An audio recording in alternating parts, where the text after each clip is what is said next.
The Battle of Life by Charles Dickens. Chapter 1, Part the First. Once upon a time, it matters little when, and in stalwart England, it matters little where, a fierce battle was fought. It was fought upon a long summer day when the waving grass was green. Many a wild flower formed by the Almighty hand to be a perfumed goblet for the dew, felt its enamelled cup filled high with blood that day, and shrinking dropped. Many an insect deriving its delicate colour from harmless leaves and herbs was stained anew that day by dying men, and marked its frightened way with an unnatural track. The painted butterfly took blood into the air upon the edges of its wings. The stream ran red. The trodden ground became a quagmire, whence, from sullen pools collected in the prints of human feet and horses' hoofs, the one prevailing hue still lowered and glimmered at the sun. Heaven keep us from a knowledge of the sights the moon beheld upon that field, when, coming up above the black line of distant rising ground, softened and blurred at the edge by trees, she rose into the sky and looked upon the plain, strewn with upturned faces that had once at mothers' breasts sought mothers' eyes, or slumbered happily. Heaven keep us from a knowledge of the secrets whispered afterwards upon the tainted wind that blew across the scene of that day's work and that night's death and suffering. Many a lonely moon was bright upon the battleground, and many a star kept mournful watch upon it, and many a wind from every quarter of the earth blew over it, before the traces of the fight were worn away. They lurked and lingered for a long time, but survived in little things, for nature, far above the evil passions of men, soon recovered her serenity, and smiled upon the guilty battleground as she had done before, when it was innocent. The larks sang high above it, the swallows skimmed and dipped and flitted to and fro. The shadows of the flying clouds pursued each other swiftly, over grass and corn and turnip field and wood, and over roof and church spire and the nestling town among the trees, away into the bright distance on the borders of the sky and earth, where the red sunsets faded. Crops were sown, and grew up, and were gathered in. The stream that had been crimsoned turned a water-mill. Men whistled at the plough. Gleaners and haymakers were seen in quiet groups at work. Sheep and oxen pastured. Boys whooped and called in fields to scare away the birds. Smoke rose from cottage chimneys. Sabbath bells rang peacefully. Old people lived and died. The timid creatures of the field, the simple flowers of the bush and garden, grew and withered in their destined terms. And all upon the fierce and bloody battleground, where thousands upon thousands had been killed in the great fight. But there were deep green patches in the growing corn at first, that people looked at awfully. Year after year they reappeared, and it was known that underneath those fertile spots, heaps of men and horses lay buried, indiscriminately enriching the ground. The husbandmen who ploughed those places shrunk from the great worms abounding there, and the sheaves they yielded were, for many a long year, called the battle-sheaves, and set apart, and no one ever knew a battle-sheaf to be among the last load at a harvest home. For a long time every furrow that was turned revealed some fragments of the fight. For a long time there were wounded trees upon the battleground, and scraps of hacked and broken fence and wall, where deadly struggles had been made, and trampled parts where not a leaf or blade would grow. For a long time no village girl would dress her hair or bosom with the sweetest flower from that field of death, and after many a year had come and gone, the berries growing there were still believed to leave too deep a stain upon the hand that plucked them. The seasons in their course, however, though they passed as lightly as the summer clouds themselves, obliterated, in the lapse of time, even these remains of the old conflict, and wore away such legendary traces of it as the neighbouring people carried in their minds, until they dwindled into old wives' tales, dimly remembered round the winter fire, and waning every year.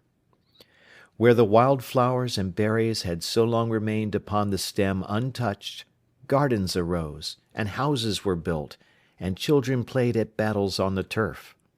The wounded trees had long ago made Christmas logs and blazed and roared away. The deep green patches were no greener now than the memory of those who lay in dust below.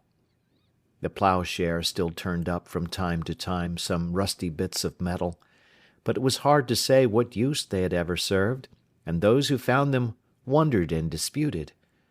An old dinted corselet and a helmet had been hanging in the church so long that the same weak half-blind old man who tried in vain to make them out above the whitewashed arch had marvelled at them as a baby.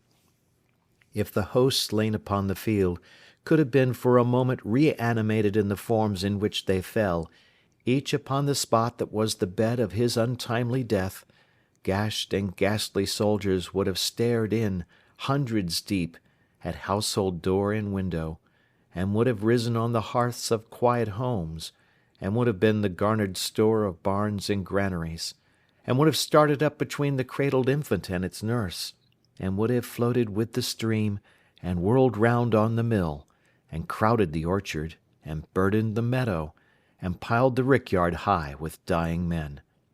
So altered was the battleground where thousands upon thousands had been killed in the great fight.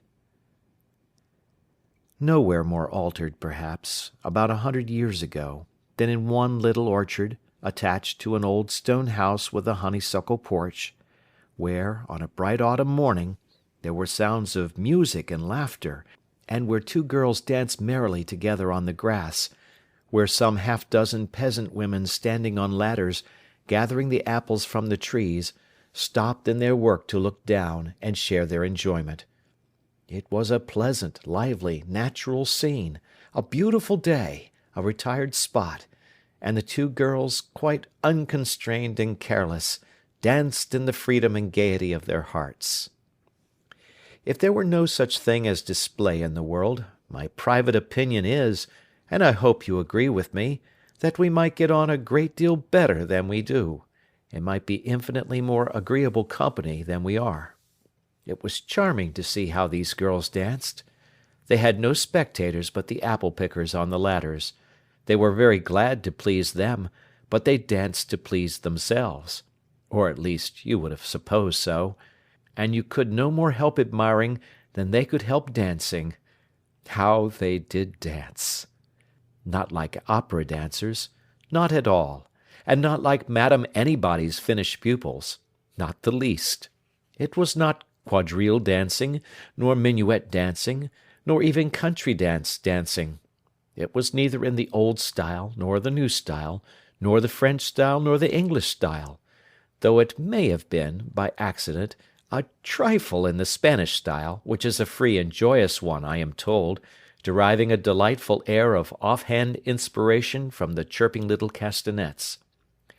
As they danced among the orchard trees, and down the groves of stems and back again, and twirled each other lightly round and round, the influence of their airy motion seemed to spread and spread, in the sun-lighted scene, like an expanding circle in the water.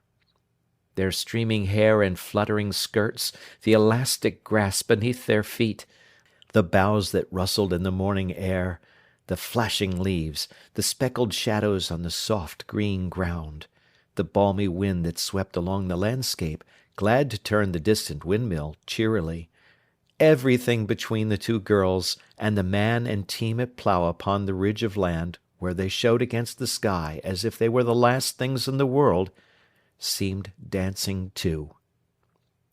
At last, the younger of the dancing sisters, out of breath and laughing gaily, threw herself upon a bench to rest. The other leaned against a tree hard by.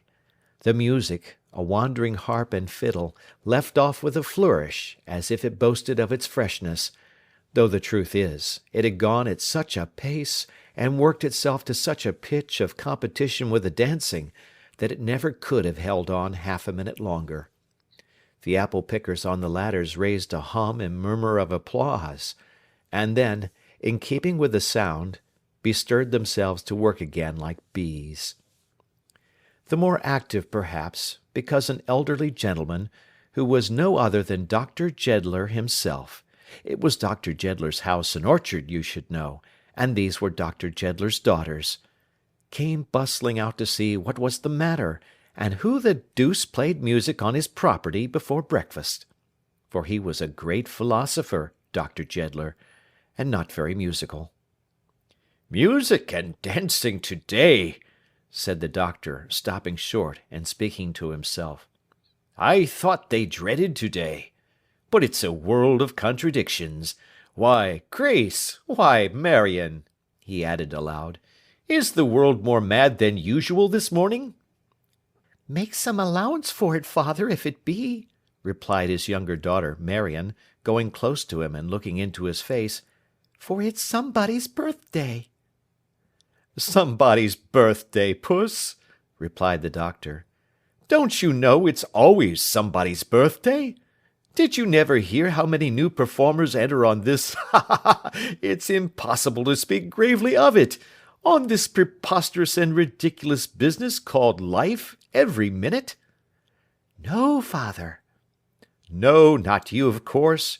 You're a woman, almost," said the doctor. "By the by," and he looked into the pretty face, still close to his, "I suppose it's your birthday."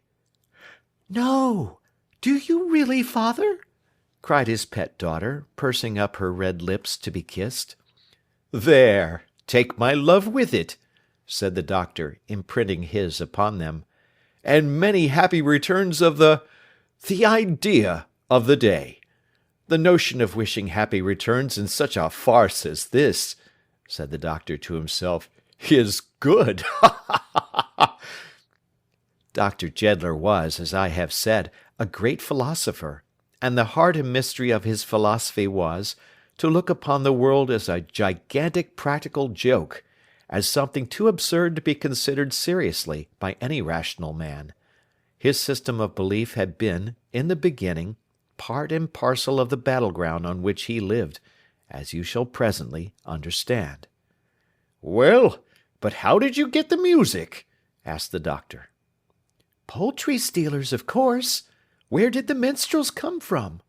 "Alfred sent the music," said his daughter Grace, adjusting a few simple flowers in her sister's hair, with which, in her admiration of that youthful beauty, she had herself adorned it half an hour before, and which the dancing had disarranged. "Oh, Alfred sent the music, did he?" returned the doctor. "Yes, he met it coming out of the town as he was entering early. The men are travelling on foot, and rested there last night, and as it was Marion's birthday, and he thought it would please her, he sent them on, with a pencilled note to me, saying that if I thought so too, they had come to serenade her." "Ay, ay," said the doctor carelessly. "He always takes your opinion." "And my opinion being favourable," said Grace good-humouredly, and pausing for a moment to admire the pretty head she decorated, with her own thrown back, "and Marion being in high spirits, and beginning to dance, I joined her, and so we danced to Alfred's music till we were out of breath, and we thought the music all the gayer for being sent by Alfred. Didn't we, dear Marion?" "Oh, I don't know, Grace. How you tease me about Alfred!" "Tease you by mentioning your lover?" said her sister. "I am sure I don't much care to have him mentioned," said the wilful beauty, stripping the petals from some flowers she held, and scattering them on the ground. "I am almost tired of hearing of him, and as to his being my lover—" "Hush! Don't speak lightly of a true heart, which is all your own, Marion," cried her sister, "even in jest. There is not a truer heart than Alfred's in the world." "No, no," said Marion, raising her eyebrows with a pleasant air of careless consideration. "Perhaps not, but I don't know that there's any great merit in that. I don't want him to be so very true. I never asked him. If he expects that but, dear Grace, why need we talk of him at all just now?"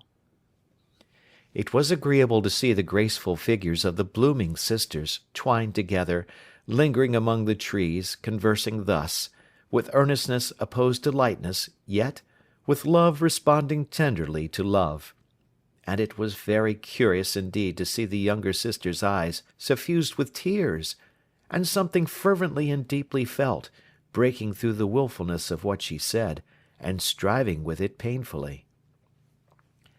The difference between them in respect of age could not exceed 4 years at most, but Grace, as often happens in such cases, when no mother watches over both, the doctor's wife was dead, seemed, in her gentle care of her young sister, and in the steadiness of her devotion to her, older than she was, and more removed, in course of nature, from all competition with her, or participation, otherwise than through her sympathy and true affection in her wayward fancies, than their ages seemed to warrant.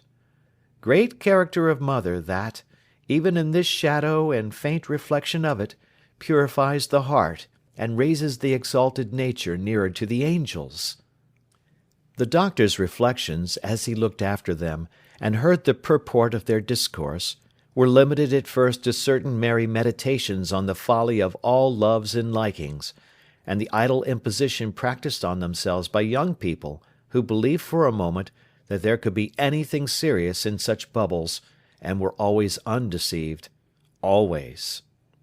But the home-adorning, self-denying qualities of Grace, and her sweet temper, so gentle and retiring, yet including so much constancy and bravery of spirit, seemed all expressed to him in the contrast between her quiet household figure and that of his younger and more beautiful child, and he was sorry for her sake, sorry for them both, that life should be such a very ridiculous business as it was. The doctor never dreamed of inquiring whether his children, or either of them, helped in any way to make the scheme a serious one, but then he was a philosopher. A kind and generous man by nature, he had stumbled by chance over that common philosopher's stone, much more easily discovered than the object of the alchemist's researches, which sometimes trips up kind and generous men, and has the fatal property of turning gold to dross, and every precious thing to poor account. "Britain!" cried the doctor. "Britain! Hola!" A small man, with an uncommonly sour and discontented face, emerged from the house, and returned to this call the unceremonious acknowledgment of "Now then!" "Where's the breakfast-table?" said the doctor. "In the house," returned Britain. "Are you going to spread it out here, as you were told last night?" said the doctor. "Don't you know that there are gentlemen coming? That there's business to be done this morning before the coach comes by? That this is a very particular occasion?" "I couldn't do anything, Dr. Jeddler, till the women had done getting in the apples, could I?" said Britain, his voice rising with his reasoning, so that it was very loud at last. "Well, have they done now?" replied the doctor, looking at his watch and clapping his hands. "Come, make haste. Where's Clemency?"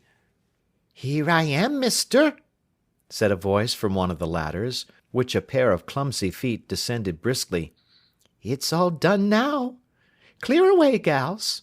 Everything shall be ready for you in half a minute, mister."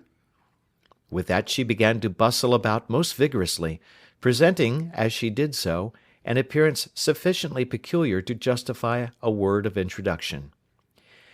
She was about 30 years old, and had a sufficiently plump and cheerful face, though it was twisted up into an odd expression of tightness that made it comical.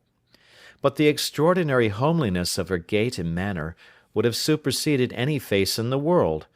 To say that she had 2 left legs, and somebody else's arms, and that all 4 limbs seemed to be out of joint, and to start from perfectly wrong places when they were set in motion, is to offer the mildest outline of the reality. To say that she was perfectly content and satisfied with these arrangements, and regarded them as being no business of hers, and that she took her arms and legs as they came, and allowed them to dispose of themselves just as it happened, is to render faint justice to her equanimity. Her dress was a prodigious pair of self-willed shoes that never wanted to go where her feet went, blue stockings, a printed gown of many colours, and the most hideous pattern procurable for money, and a white apron. She always wore short sleeves, and always had, by some accident, grazed elbows, in which she took so lively an interest that she was continually trying to turn them round and get impossible views of them. In general, a little cap placed somewhere on her head, though it was rarely to be met with in the place usually occupied in other subjects by that article of dress. But from head to foot she was scrupulously clean, and maintained a kind of dislocated tidiness. Indeed, her laudable anxiety to be tidy and compact in her own conscience as well as in the public eye, gave rise to one of her most startling evolutions, which was to grasp herself sometimes by a sort of wooden handle, part of her clothing, and familiarly called a busk, and wrestle as it were with her garments, until they fell into a symmetrical arrangement. Such, in outward form and garb, was Clemency Newcome, who was supposed to have unconsciously originated a corruption of her own Christian name from Clementina, but nobody knew, for the deaf old mother, a very phenomenon of age, whom she had supported almost from a child, was dead, and she had no other relation, who now busied herself in preparing the table, and who stood, at intervals, with her bare red arms crossed, rubbing her grazed elbows with opposite hands, and staring at it very composedly, until she suddenly remembered something else she wanted, and jogged off to fetch it. "Here are them 2 lawyers a-coming, mister," said Clemency, in a tone of no very great goodwill. "Ah!" cried the doctor, advancing to the gate to meet them. "Good morning, good morning! Grace, my dear, Marion, here are Messieurs Snitchey and Craggs. Where's Alfred?" "He'll be back directly, father, no doubt," said Grace. "He had so much to do this morning in his preparations for departure, that he was up and out by daybreak. Good morning, gentlemen." "Ladies," said Mr. Snitchey, "for Self and Craggs," who bowed. "Good morning, miss," to Marion. "I kiss your hand," which he did. "And I wish you," which he might or might not, for he didn't look, at first sight, like a gentleman troubled with many warm outpourings of soul in behalf of other people, "a 100 happy returns of this auspicious day." "Ha, ha, ha!" laughed the doctor thoughtfully, with his hands in his pockets. "The great farce in 100 acts." "You wouldn't, I am sure," said Mr. Snitchey, standing a small professional blue bag against one leg of the table, "cut the great farce short for this actress, at all events, Dr. Jeddler?" "No," returned the doctor. "God forbid! May she live to laugh at it, as long as she can laugh, and then say, with a French wit, 'The farce is ended, draw the curtain.'" "The French wit," said Mr. Snitchey, peeping sharply into his blue bag, "was wrong, Dr. Jeddler, and your philosophy is altogether wrong, depend upon it, as I have often told you. Nothing serious in life. What do you call law?" "A joke," replied the doctor. "Did you ever go to law?" asked Mr. Snitchey, looking out of the blue bag. "Never," returned the doctor. "If you ever do," said Mr. Snitchey, "perhaps you'll alter that opinion." Craggs, who seemed to be represented by Snitchey, and to be conscious of little or no separate existence or personal individuality, offered a remark of his own in this place. It involved the only idea of which he did not stand seized and possessed in equal moieties with Snitchey, but he had some partners in it among the wise men of the world. "It's made a great deal too easy," said Mr. Craggs. "Law is?" asked the doctor. "Yes," said Mr. Craggs, "everything is. Everything appears to me to be made too easy nowadays. It's the vice of these times. If the world is a joke, I am not prepared to say it isn't. It ought to be made a very difficult joke to crack. It ought to be as hard a struggle, sir, as possible. That's the intention. But it's being made far too easy. We are oiling the gates of life. They ought to be rusty. We shall have them beginning to turn soon with a smooth sound, whereas they ought to grate upon their hinges, sir." Mr. Craggs seemed positively to grate upon his own hinges as he delivered this opinion, to which he communicated immense effect, being a cold, hard, dry man, dressed in grey and white, like a flint, with small twinkles in his eyes, as if something struck sparks out of them. The three natural kingdoms, indeed, had each a fanciful representative among this brotherhood of disputants, for Snitchey was like a magpie or raven, only not so sleek, and the doctor had a streaked face like a winter pippin, with here and there a dimple to express the peckings of the birds, and a very little bit of pigtail behind that stood for the stalk. As the active figure of a handsome young man, dressed for a journey, and followed by a porter bearing several packages and baskets, entered the orchard at a brisk pace, and with an air of gaiety and hope that accorded well with the morning, these three drew together, like the brothers of the sister Fates, or like the Graces most effectually disguised, or like the three weird prophets on the heath, and greeted him. "Happy returns, Alf," said the doctor, lightly. "A 100 happy returns of this auspicious day, Mr. Heathfield," said Snitchey, bowing low. "Returns?" Craggs murmured in a deep voice, all alone. "Why, what a battery!" exclaimed Alfred, stopping short. "And 1, 2, 3, all foreboders of no good, in the great sea before me.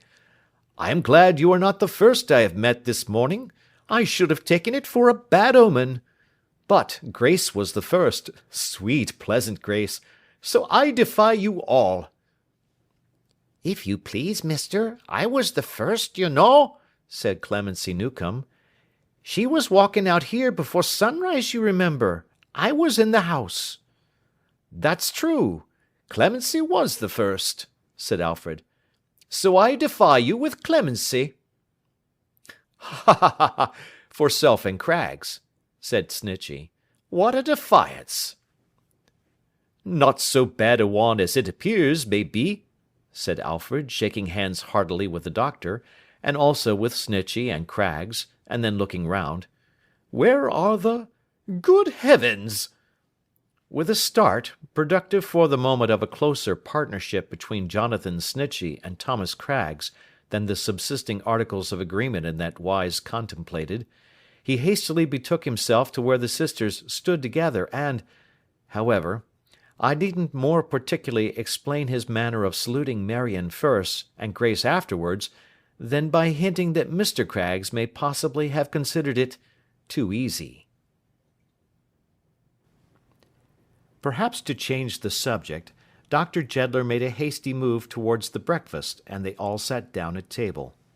Grace presided, but so discreetly stationed herself as to cut off her sister and Alfred from the rest of the company. Snitchey and Craggs sat at opposite corners, with the blue bag between them for safety. The doctor took his usual position, opposite to Grace. Clemency hovered galvanically about the table, as waitress, and the melancholy Briton, at another and a smaller board, acted as grand carver of a round of beef and a ham. "Meat?"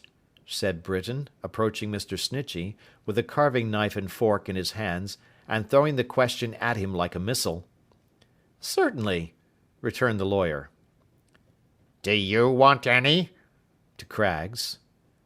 "Lean and well done," replied that gentleman.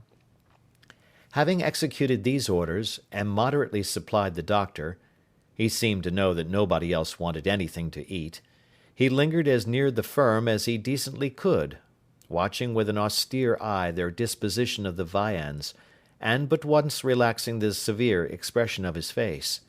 This was on the occasion of Mr. Craggs, whose teeth were not of the best, partially choking, when he cried out with great animation, "I thought he was gone!"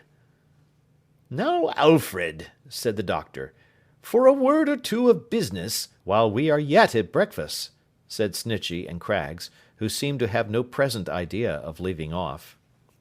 Although Alfred had not been breakfasting, and seemed to have quite enough business on his hands as it was, he respectfully answered, "If you please, sir."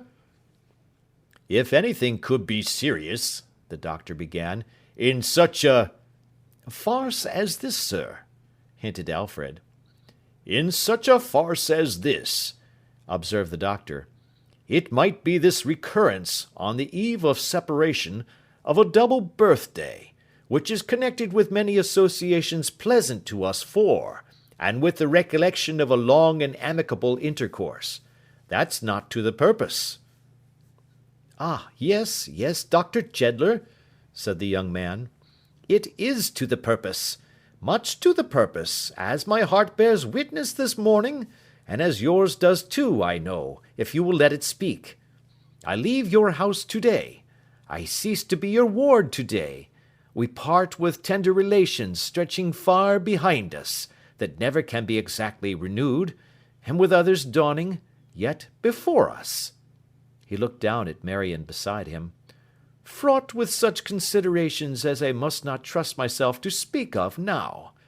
Come, come," he added, rallying his spirits and the doctor at once. "There's a serious grain in this large foolish dust heap, doctor. Let us allow today that there is one." "Today!" cried the doctor. "Hear him! Ha ha ha! Of all days in the foolish year! Why, on this day the great battle was fought on this ground.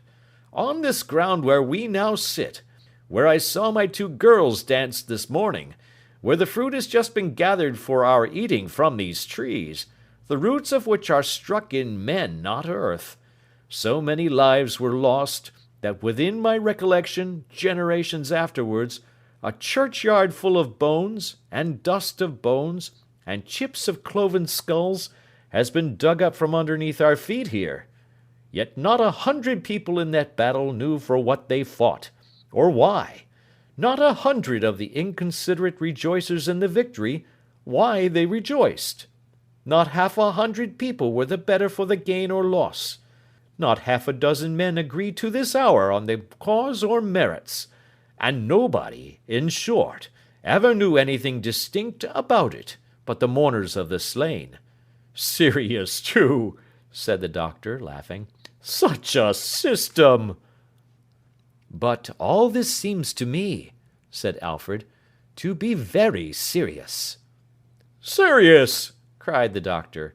If you allowed such things to be serious, you must go mad, or die, or climb up to the top of a mountain and turn hermit. Besides, so long ago, said Alfred. Long ago, returned the doctor. Do you know what the world has been doing ever since? Do you know what else it has been doing? I don't. It's gone to law a little, observed Mr. Snitchey, stirring his tea. Although the way out has always made too easy, said his partner.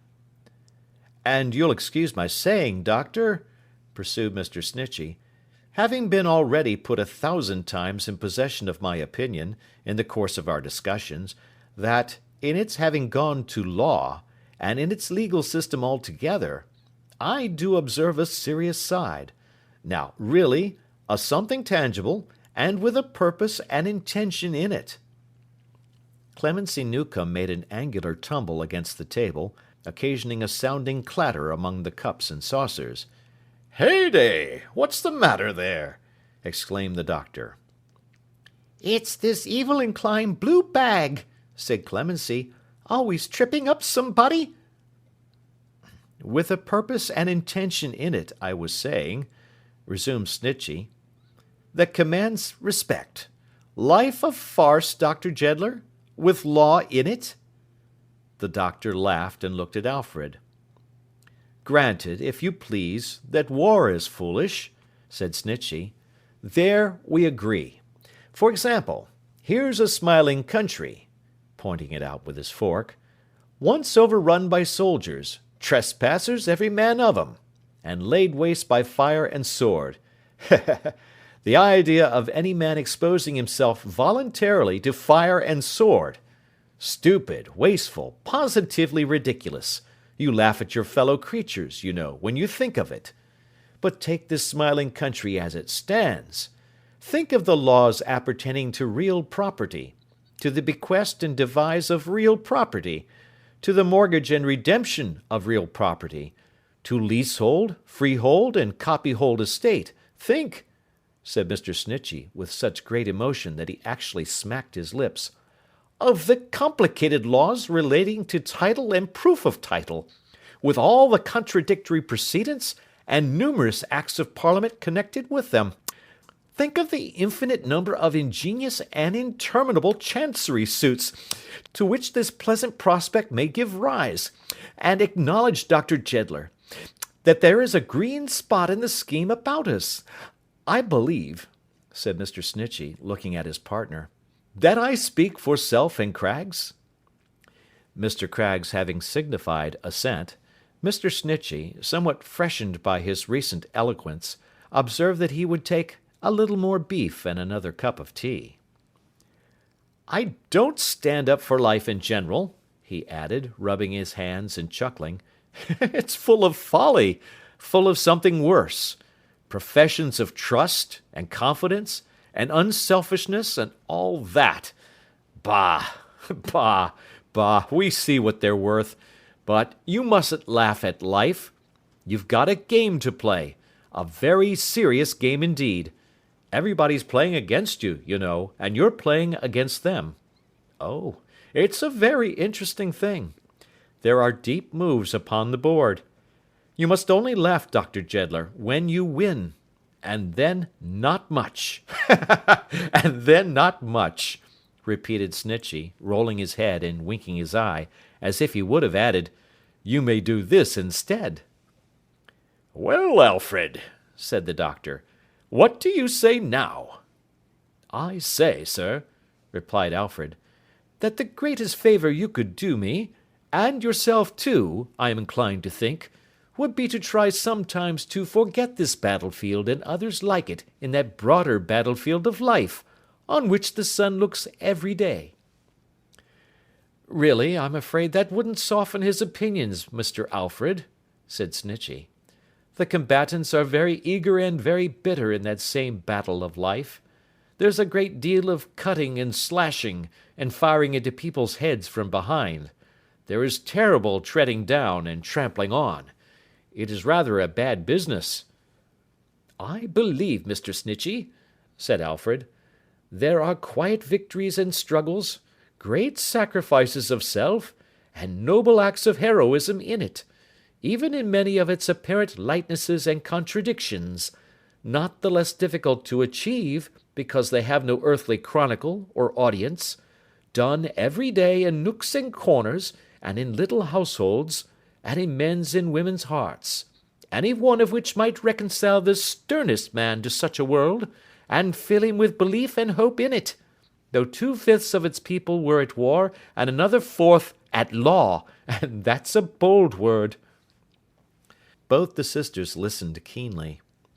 Well, well, said the doctor, I am too old to be converted, even by my friend Snitchey here, or my good spinster sister, Martha Jeddler, who had what she calls her domestic trials ages ago, and has led a sympathizing life with all sorts of people ever since, and who is so much of your opinion, only she's less reasonable and more obstinate, being a woman, that we can't agree, and seldom meet. I was born upon this battlefield. I began, as a boy, to have my thoughts directed to the real history of a battlefield. 60 years have gone over my head, and I have never seen the Christian world, including heaven knows how many loving mothers and good enough girls like mine here, anything but mad for a battlefield. The same contradictions prevail in everything. One must either laugh or cry at such stupendous inconsistencies, and I prefer to laugh. Britain, who had been paying the profoundest and most melancholy attention to each speaker in his turn, seemed suddenly to decide in favour of the same preference, if a deep sepulchral sound that escaped him might be construed into a demonstration of risibility.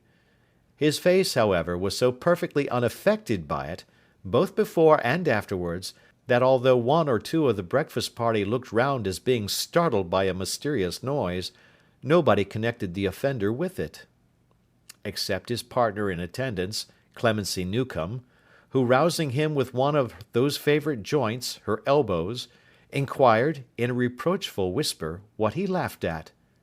"Not you," said Britain. "Who then?" "Humanity," said Britain. "That's the joke." "What between master and them lawyers, he's getting more and more addle-headed every day," cried Clemency, giving him a lunge with the other elbow, as a mental stimulant. "Do you know where you are? Do you want to get warning?" "I don't know anything," said Britain, with a leaden eye and an immovable visage. "I don't care for anything. I don't make out anything. I don't believe anything, and I don't want anything." Although this forlorn summary of his general condition may have been overcharged in an access of despondency, Benjamin Britain, sometimes called Little Britain, to distinguish him from Great, as we might say, Young England, to express Old England with a decided difference, had defined his real state more accurately than might be supposed. For, serving as a sort of man Miles to the doctor's Friar Bacon, and listening day after day to innumerable orations addressed by the doctor to various people, all tending to show that his very existence was at best a mistake and an absurdity, this unfortunate servitor had fallen, by degrees, into such an abyss of confused and contradictory suggestions from within and without, that truth at the bottom of her well was on the level surface as compared with Britain in the depths of his mystification. The only point he clearly comprehended was, that the new element usually brought into these discussions by Snitchey and Craggs never served to make them clearer, and always seemed to give the doctor a species of advantage and confirmation.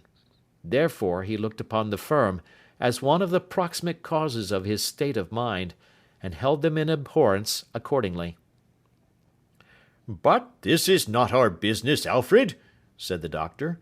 "Ceasing to be my ward, as you have said, to-day, and leaving us full to the brim of such learning as the grammar school down here was able to give you, and your studies in London could add to that, and such practical knowledge as a dull old country doctor like myself could graft upon both, you are away now into the world. The first term of probation appointed by your poor father being over, away you go now, your own master, to fulfil his second desire. And long before your 3 years' tour among the foreign schools of medicine is finished, you'll have forgotten us. Lord, you'll forget us easily in 6 months." "If I do, but you know better, why should I speak to you?" said Alfred, laughing. "I don't know anything of the sort," returned the doctor. "What do you say, Marion?" Marion, trifling with her teacup, seemed to say, but she didn't say it, that he was welcome to forget if he could. Grace pressed the blooming face against her cheek and smiled. "I haven't been, I hope, a very unjust steward in the execution of my trust," pursued the doctor, "but I am to be, at any rate, formally discharged and released in what not this morning, and here are our good friends Snitchey and Craggs, with a bagful of papers and accounts and documents, for the transfer of the balance of the trust fund to you. I wish it was a more difficult one to dispose of, Alfred, but you must get to be a great man and make it so. And other drolleries of that sort, which are to be signed, sealed, and delivered." "And duly witnessed, as by law required," said Snitchey, pushing away his plate, and taking out the papers, which his partner proceeded to spread upon the table.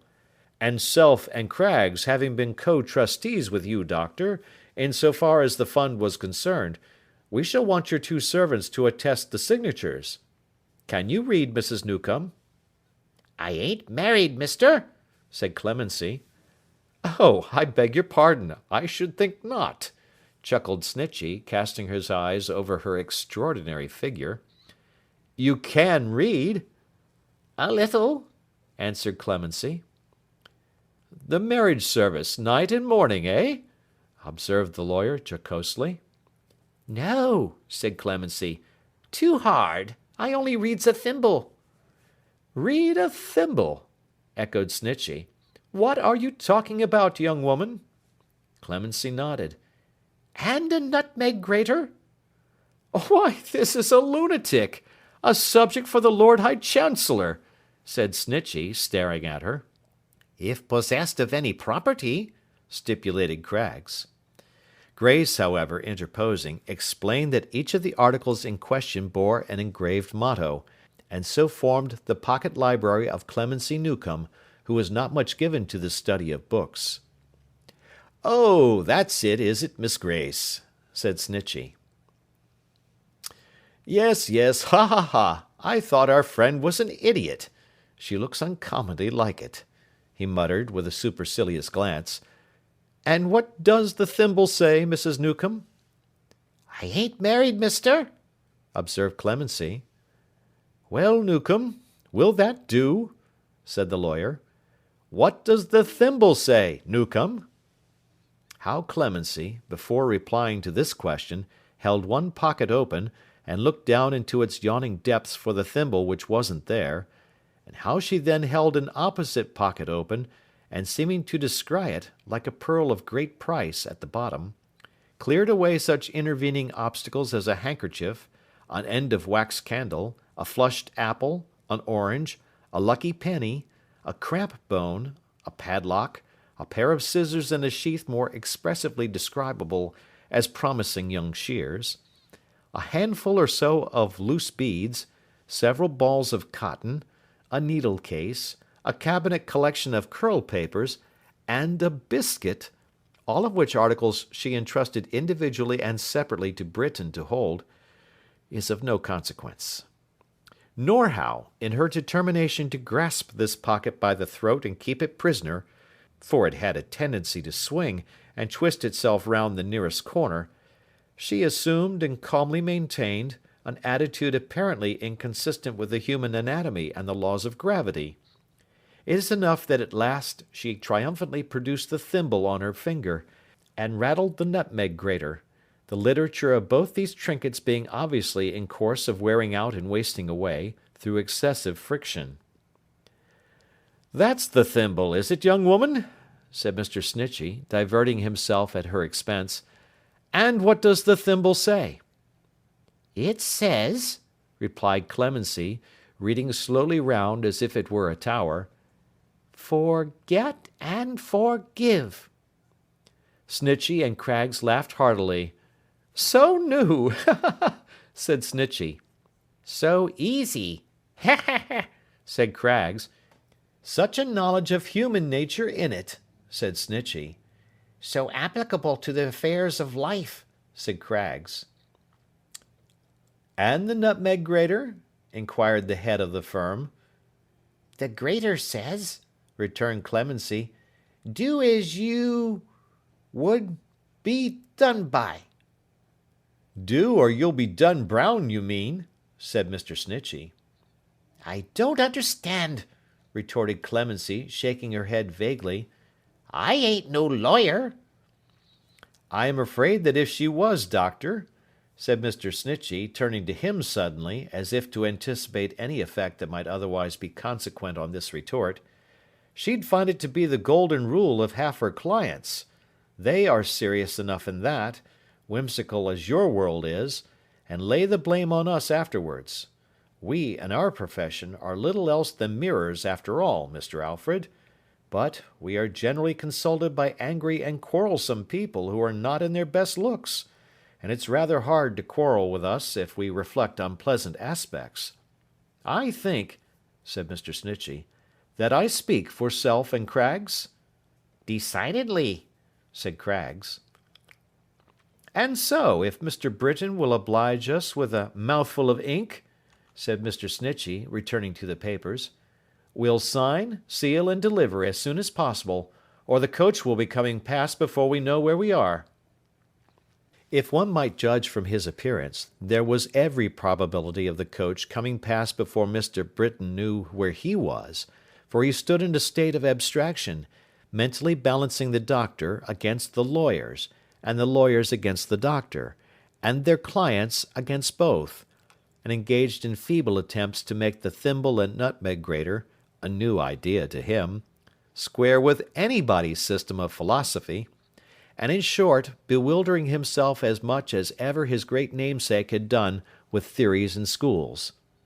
But Clemency, who was his good genius, though he had the meanest possible opinion of her understanding, by reason of her seldom troubling herself with abstract speculations, and being always at hand to do the right thing at the right time, having produced the ink in a twinkling, tendered him the further service of recalling him to himself by the application of her elbows, with which gentle flappers she so jogged his memory, in a more literal construction of that phrase than usual, that he soon became quite fresh and brisk.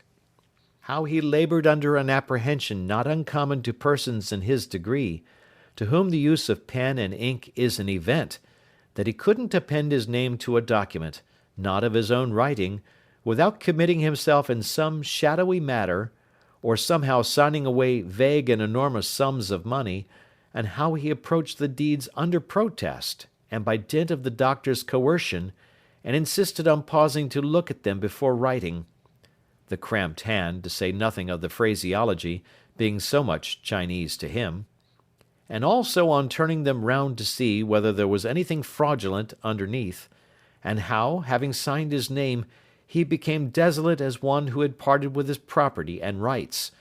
I want the time to tell. Also, how the blue bag contained his signature afterwards had a mysterious interest for him, and he couldn't leave it. Also, how Clemency Newcome, in an ecstasy of laughter at the idea of her own importance and dignity, brooded over the whole table with her two elbows, like a spread eagle, and reposed her head upon her left arm as a preliminary to the formation of certain cabalistic characters which required a deal of ink, and imaginary counterparts whereof she executed at the same time with her tongue. Also, how, having once tasted ink, she became thirsty in that regard, as tame tigers are said to be after tasting another sort of fluid, and wanted to sign everything, and put her name in all kinds of places. In brief, the doctor was discharged of his trust and all its responsibilities, and Alfred, taking it on himself, was fairly started on the journey of life. "Britain," said the doctor, "run to the gate and watch for the coach. Time flies, Alfred." "Yes, yes, yes," returned the young man hurriedly. "Dear Grace, a moment. Marion, so young and beautiful, so winning and so much admired, dear to my heart as nothing else in life is, remember, I leave Marion to you." "She has always been a sacred charge to me, Alfred. She is doubly so now. I will be faithful to my trust, believe me." "I do believe it, Grace. I know it well. Who could look upon your face and hear your voice and not know it? Ah, Grace, if I had your well-governed heart and tranquil mind, how bravely I would leave this place to-day." "Would you?" she answered, with a quiet smile. "And yet, Grace, sister seems the natural word." "Use it," she said quickly. "I am glad to hear it. Call me nothing else." "And yet, sister, then," said Alfred, "Marion and I had better have your true and steadfast qualities serving us here, and making us both happier and better. I wouldn't carry them away to sustain myself if I could." "Couch upon the hilltop!" exclaimed Britain. "Time flies, Alfred," said the doctor. Marion had stood apart, with her eyes fixed upon the ground, but, this warning being given, her young lover brought her tenderly to where her sister stood, and gave her into her embrace. "I have been telling Grace, dear Marion," he said, "that you are her charge, my precious trust at parting, and when I come back and reclaim you, dearest, and the bright prospect of our married life lies stretched before us, it shall be one of our chief pleasures to consult how we can make Grace happy, how we can anticipate her wishes, how we can show our gratitude and love to her, how we can return her something of the debt she will have heaped upon us." The younger sister had one hand in his, the other rested on her sister's neck. She looked into that sister's eyes, so calm, serene, and cheerful, with a gaze in which affection, admiration, sorrow, wonder, almost veneration, were blended. She looked into that sister's face as if it were the face of some bright angel. Calm, serene, and cheerful, the face looked back on her and on her lover. "And when the time comes, as it must one day," said Alfred, "I wonder it has never come yet, but Grace knows best, for Grace is always right, when she will want a friend to open her whole heart to, and to be to her something of what she has been to us. Then, Marion, how faithfully we will prove, and what delight to us to know that she, our dear good sister, loves and is loved again, as we would have her." Still the younger sister looked into her eyes, and turned not, even towards him. And still those honest eyes looked back, so calm, serene, and cheerful, on herself and on her lover. "And when all that is past, and we are old, and living as we must together, close together, talking often of old times," said Alfred, "these shall be our favourite times among them, this day most of all, and telling each other what we thought and felt, and hoped and feared at parting, and how we couldn't bear to say good-bye." "Coach coming through the wood," cried Britain. "Yes, I am ready, and how we met again, so happily in spite of all. We'll make this day the happiest in all the year, and keep it as a treble birthday. Shall we, dear?" "Yes," interposed the elder sister, eagerly, and with a radiant smile. "Yes. Alfred, don't linger. There's no time. Say good-bye to Marion, and heaven be with you." He pressed the younger sister to his heart. Released from his embrace, she again clung to her sister, and her eyes, with the same blended look, again sought those so calm, serene, and cheerful. "Farewell, my boy," said the doctor.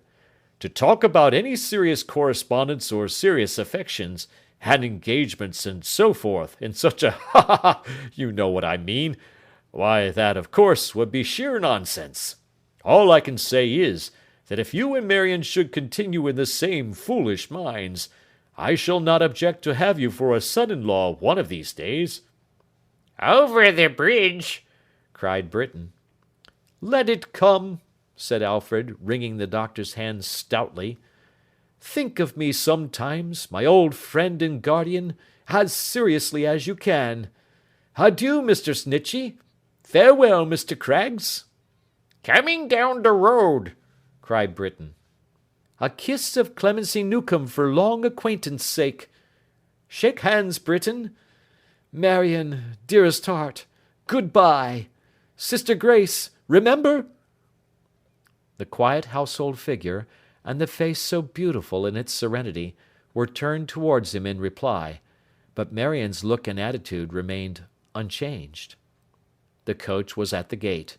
There was a bustle with the luggage. The coach drove away. Marion never moved. "He waves his hat to you, my love," said Grace. "Your chosen husband, darling. Look." The younger sister raised her head, and for a moment turned it. Then, turning back again, and fully meeting for the first time those calm eyes, fell sobbing on her neck. "Oh, Grace, God bless you, but I cannot bear to see it, Grace. It breaks my heart." Chapter 2, Part the Second. Snitchey and Craggs had a snug little office on the old battleground, where they drove a snug little business, and fought a great many small pitched battles for a great many contending parties. Though it could hardly be said of these conflicts that they were running fights, for in truth they generally proceeded at a snail's pace. The part the firm had in them came so far within the general denomination, that now they took a shot at this plaintiff, and now aimed a chop at that defendant, now made a heavy charge at an estate in Chancery, and now had some light skirmishing among an irregular body of small debtors, just as the occasion served, and the enemy happened to present himself. The Gazette was an important and profitable feature in some of their fields, as in fields of greater renown. And in most of the actions wherein they showed their generalship, it was afterwards observed by the combatants that they had had great difficulties in making each other out, or in knowing with any degree of distinctness what they were about, in consequence of the vast amount of smoke by which they were surrounded. The offices of Messrs. Snitchey and Craggs stood convenient, with an open door down 2 smooth steps, in the market-place, so that any angry farmer inclining towards hot water might tumble into it at once. Their special council-chamber and hall of conference was an old back room upstairs, with a low dark ceiling, which seemed to be knitting its brows gloomily in the consideration of tangled points of law. It was furnished with some high-backed leathern chairs, garnished with great goggle-eyed brass nails, of which, every here and there, 2 or 3 had fallen out, or had been picked out perhaps by the wandering thumbs and forefingers of bewildered clients. There was a framed print of a great judge in it, every curl in whose dreadful wig had made a man's hair stand on end. Bales of papers filled the dusty closets, shelves, and tables, and round the wainscot there were tiers of boxes, padlocked and fireproof, with people's names painted outside, which anxious visitors felt themselves, by a cruel enchantment, obliged to spell backwards and forwards, and to make anagrams of while they sat, seeming to listen to Snitchey and Craggs, without comprehending one word of what they said. Snitchey and Craggs had each, in private life as in professional existence, a partner of his own.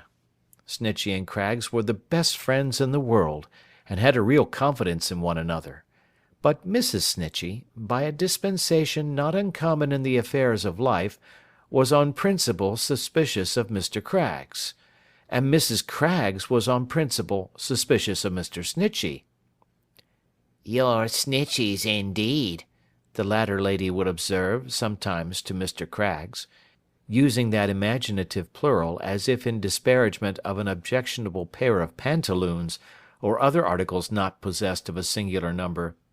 "I don't see what you want with your Snitcheys, for my part. You trust a great deal too much to your Snitcheys, I think, and I hope you may never find my words come true." While Mrs. Snitchey would observe to Mr. Snitchey, of Craggs, that if ever he was led away by man, he was led away by that man, and that if ever she read a double purpose in a mortal eye, she read that purpose in Craggs's eye. Notwithstanding this, however, they were all very good friends in general, and Mrs. Snitchey and Mrs. Craggs maintained a close bond of alliance against the office, which they both considered the Blue Chamber and common enemy, full of dangerous, because unknown, machinations. In this office, nevertheless, Snitchey and Craggs made honey for their several hives. Here, sometimes, they would linger, of a fine evening, at the window of their council-chamber overlooking the old battleground, and wonder, but that was generally at assize time, when much business had made them sentimental, at the folly of mankind, who couldn't always be at peace with one another and go to law comfortably. Here, days and weeks and months and years passed over them. Their calendar, the gradually diminishing number of brass nails in the leathern chairs, and the increasing bulk of papers on the tables. Here nearly 3 years' flight had thinned the one and swelled the other, since the breakfast in the orchard, when they sat together in consultation at night.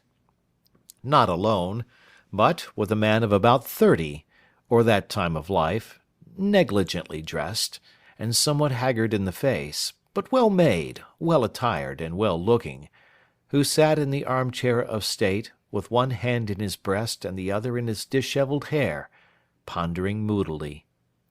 Messrs. Snitchey and Craggs sat opposite each other at a neighbouring desk. One of the fireproof boxes, unpadlocked and opened, was upon it.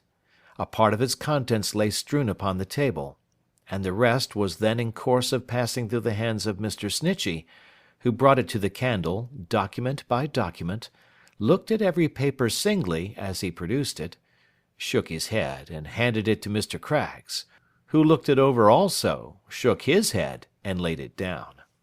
Sometimes they would stop, and shaking their heads in concert, look towards the abstracted client. And the name on the box being Michael Warden, Esquire, we may conclude from these premises that the name and the box were both his, and that the affairs of Michael Warden, Esquire, were in a bad way. "That's all," said Mr. Snitchey, turning up the last paper. "Really, there's no other resource. No other resource."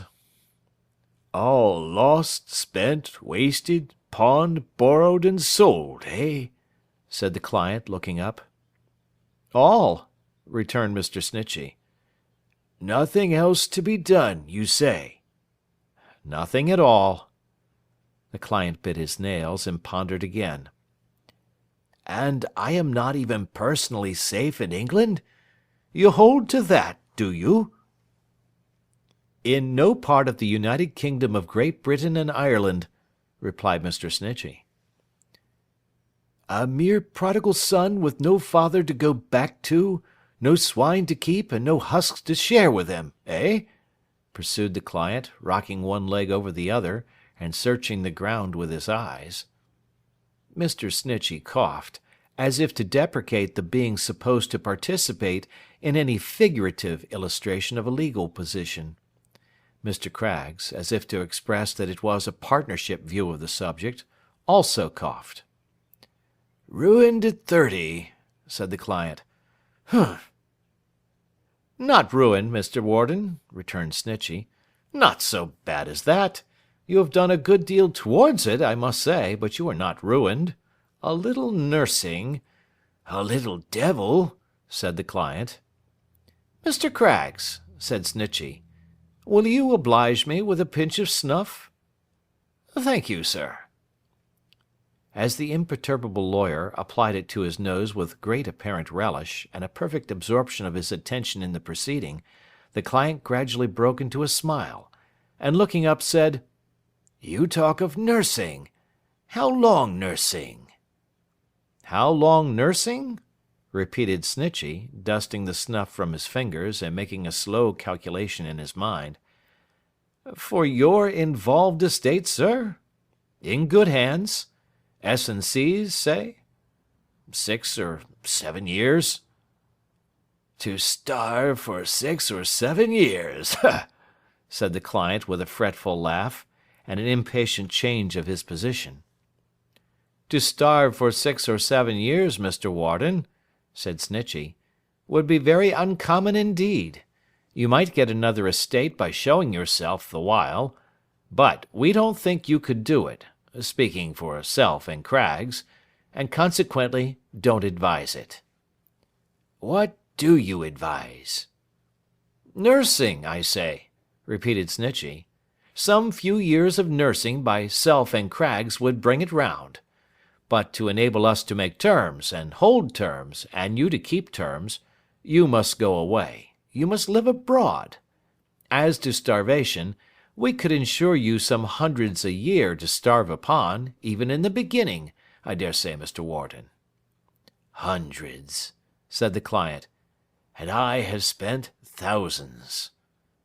"That," retorted Mr. Snitchey, putting the papers slowly back into the cast-iron box, "there is no doubt about.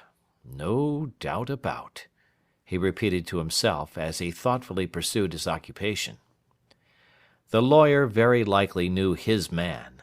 At any rate, his dry, shrewd, whimsical manner had a favourable influence on the client's moody state, and disposed him to be more free and unreserved.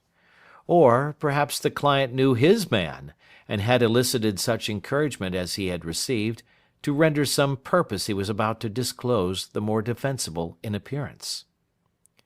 Gradually raising his head, he sat looking at his immovable adviser with a smile, which presently broke into a laugh. "After all," he said. "My iron-headed friend?" Mr. Snitchey pointed out his partner. "Self and, excuse me, Craggs." "I beg Mr. Craggs's pardon," said the client. "After all, my iron-headed friends," he leaned forward in his chair and dropped his voice a little, "you don't know half my ruin yet." Mr. Snitchey stopped and stared at him. Mr. Craggs also stared. "I am not only deep in debt," said the client, "but I am deep in—" "Not in love!" cried Snitchey. "Yes," said the client, falling back in his chair and surveying the firm with his hands in his pockets. "Deep in love." "And not with an heiress, sir?" said Snitchey. "Not with an heiress." "Nor a rich lady?" "Nor a rich lady that I know of, except in beauty and merit."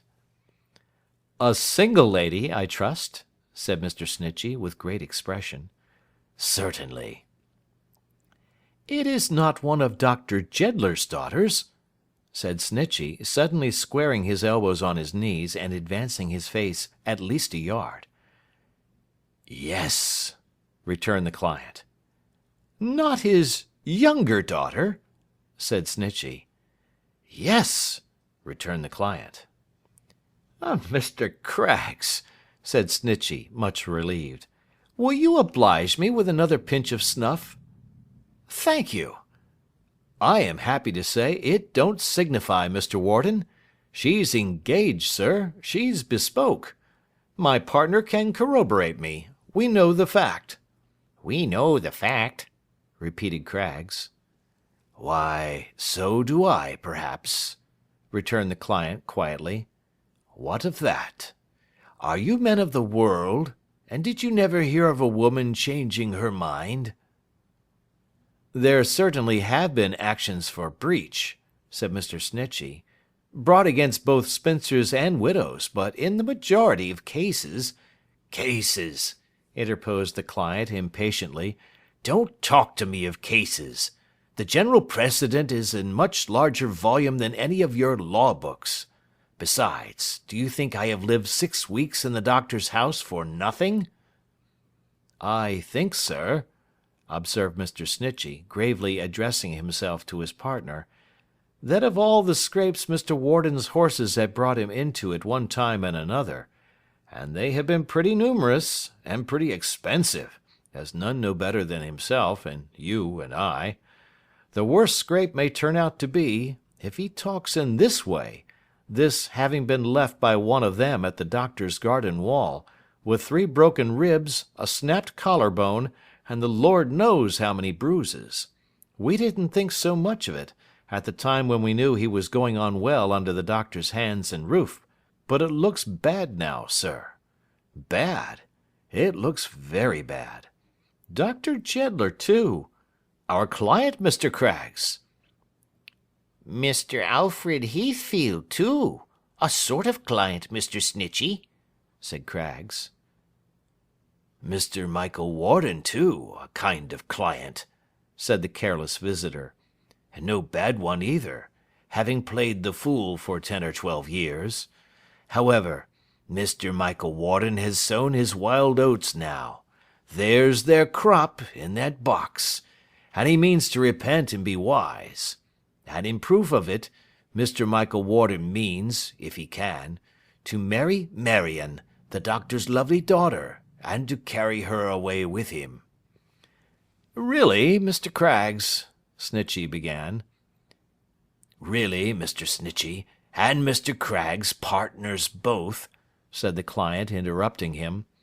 "You know your duty to your clients, and you know well enough, I am sure, that it is no part of it to interfere in a mere love affair, which I am obliged to confide to you.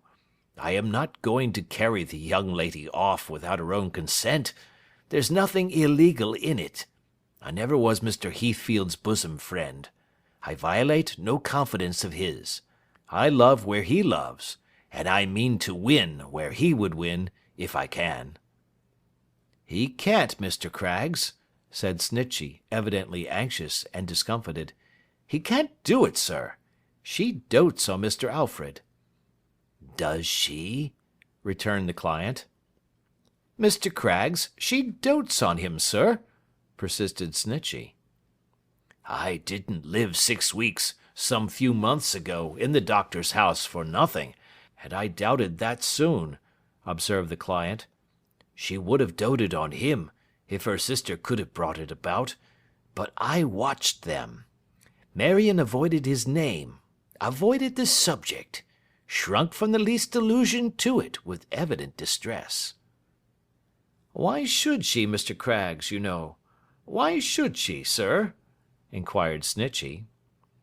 "I don't know why she should, though there are many likely reasons," said the client, smiling at the attention and perplexity expressed in Mr. Snitchey's shining eye, and at his cautious way of carrying on the conversation, and making himself informed upon the subject. "But I know she does. She was very young when she made the engagement, if it may be called one, I am not even sure of that, and has repented of it, perhaps. Perhaps. It seems a foppish thing to say, but upon my soul I don't mean it in that light. She may have fallen in love with me, as I have fallen in love with her." "He? Mr. Alfred, her old playfellow too, you remember, Mr. Craggs," said Snitchey, with a disconcerted laugh, "knew her almost from a baby." "Which makes it the more probable that she may be tired of his idea," calmly pursued the client, "and not indisposed to exchange it for the newer one of another lover, who presents himself, or is presented by his horse, under romantic circumstances, has the not unfavourable reputation, with a country girl, of having lived thoughtlessly and gaily, without doing much harm to anybody, and who, for his youth and figure, and so forth, this may seem foppish again, but upon my soul I don't mean it in that light, might perhaps pass muster in a crowd with Mr. Alfred himself." There was no gainsaying the last clause, certainly, and Mr. Snitchey, glancing at him, thought so. There was something naturally graceful and pleasant in the very carelessness of his air. It seemed to suggest, of his comely face and well-knit figure, that they might be greatly better if he chose, and that, once aroused and made earnest, but he had never been earnest yet, he could be full of fire and purpose. A dangerous sort of libertine, thought the shrewd lawyer, to seem to catch the spark he wants from a young lady's eyes. "Now observe, Snitchey," he continued, rising and taking him by the button, "and Craggs," taking him by the button also, and placing one partner on either side of him so that neither might evade him. "I don't ask you for any advice. You are right to keep quite aloof from all parties in such a matter, which is not one in which grave men like you could interfere on any side. I am briefly going to review in half a dozen words my position and intention, and then I shall leave it to you to do the best for me in money matters that you can, seeing that, if I run away with the doctor's beautiful daughter, as I hope to do, and to become another man under her bright influence, it will be, for the moment, more chargeable than running away alone. But I shall soon make all that up in an altered life." "I think it would be better not to hear this, Mr. Craggs," said Snitchey, looking at him across the client. "I think not," said Craggs, and both listened attentively. "Well, you needn't hear it," replied their client. "I'll mention it, however. I don't mean to ask the doctor's consent, because he wouldn't give it me, but I mean to do the doctor no wrong or harm, because, besides there being nothing serious in such trifles, as he says, I hope to rescue his child, my Marion, from what I see, I know she dreads, and contemplates with misery, that is, the return of this old lover. If anything in the world is true, it is true that she dreads his return. Nobody is injured so far. I am so harried and worried here just now, that I lead the life of a flying fish, I skulk about in the dark. I am shut out of my own house, and warned off my own grounds. But that house and those grounds, and many an acre besides, will come back to me one day, as you know and say, and Marion will probably be richer, on your showing who are never sanguine, 10 years hence as my wife, than as the wife of Alfred Heathfield, whose return she dreads, remember that, and in whom, or in any man, my passion is not surpassed. Who is injured yet? It is a fair case throughout. My right is as good as his, if she decided my favour, and I will try my right by her alone. You will like to know no more after this, and I will tell you no more. Now you know my purpose and wants. When must I leave here?" "In a week," said Snitchey. "Mr. Craggs?" "In something less, I should say," responded Craggs. "In a month," said the client, after attentively watching the two faces. "This day month. To-day is Thursday. Succeed or fail, on this day month I go." "It's too long a delay," said Snitchey. "Much too long. But let it be so. I thought he'd have stipulated for 3. He murmured to himself. "Are you going? Good night, sir." "Good night," returned the client, shaking hands with the firm. "You'll live to see me making a good use of riches yet. Henceforth the star of my destiny is Marion." "Take care of the stairs, sir," replied Snitchey, "for she don't shine there. Good night." "Good night." So they both stood at the stairhead with a pair of office candles, watching him down. When he had gone away, they stood looking at each other. "What do you think of all this, Mr. Craggs?" said Snitchey. Mr. Craggs shook his head. "It was our opinion, on the day when that release was executed, that there was something curious in the parting of that pair, I recollect," said Snitchey. "It was," said Mr. Craggs. "Perhaps he deceives himself altogether," pursued Mr. Snitchey, locking up the fireproof box and putting it away. "Or, if he don't, a little bit of fickleness and perfidy is not a miracle, Mr. Craggs. And yet I thought that pretty face was very true. I thought," said Snitchey, putting on his greatcoat, for the weather was very cold, drawing on his gloves and snuffing out one candle, "that I had even seen her character becoming stronger and more resolved of late, more like her sisters." "Mrs. Craggs was of the same opinion," returned Craggs. "I'd really give a trifle to-night," observed Mr. Snitchey, who was a good-natured man, "if I could believe that Mr. Warden was reckoning without his host, but, light-headed, capricious, and unballasted as he is, he knows something of the world and its people. He ought to, for he has bought what he does now, dear enough. And I can't quite think that. We had better not interfere. We can do nothing, Mr. Craggs, but keep quiet." "Nothing," returned Craggs. "Our friend the doctor makes light of such things," said Mr. Snitchey, shaking his head. "I hope he mayn't stand in need of his philosophy. Our friend Alfred talks of the battle of life." He shook his head again. "I hope he mayn't be cut down early in the day. Have you got your hat, Mr. Craggs? I am going to put the other candle out." Mr. Craggs replying in the affirmative, Mr. Snitchey suited the action to the word, and they groped their way out of the council chamber, now dark as the subject, or the law in general. My story passes to a quiet little study, where on that same night the sisters and the hale old doctor sat by a cheerful fireside. Grace was working at her needle. Marion read aloud from a book before her. The doctor, in his dressing-gown and slippers, with his feet spread out upon the warm rug, leaned back in his easy-chair, and listened to the book, and looked upon his daughters. They were very beautiful to look upon. Two better faces for a fireside never made a fireside bright and sacred.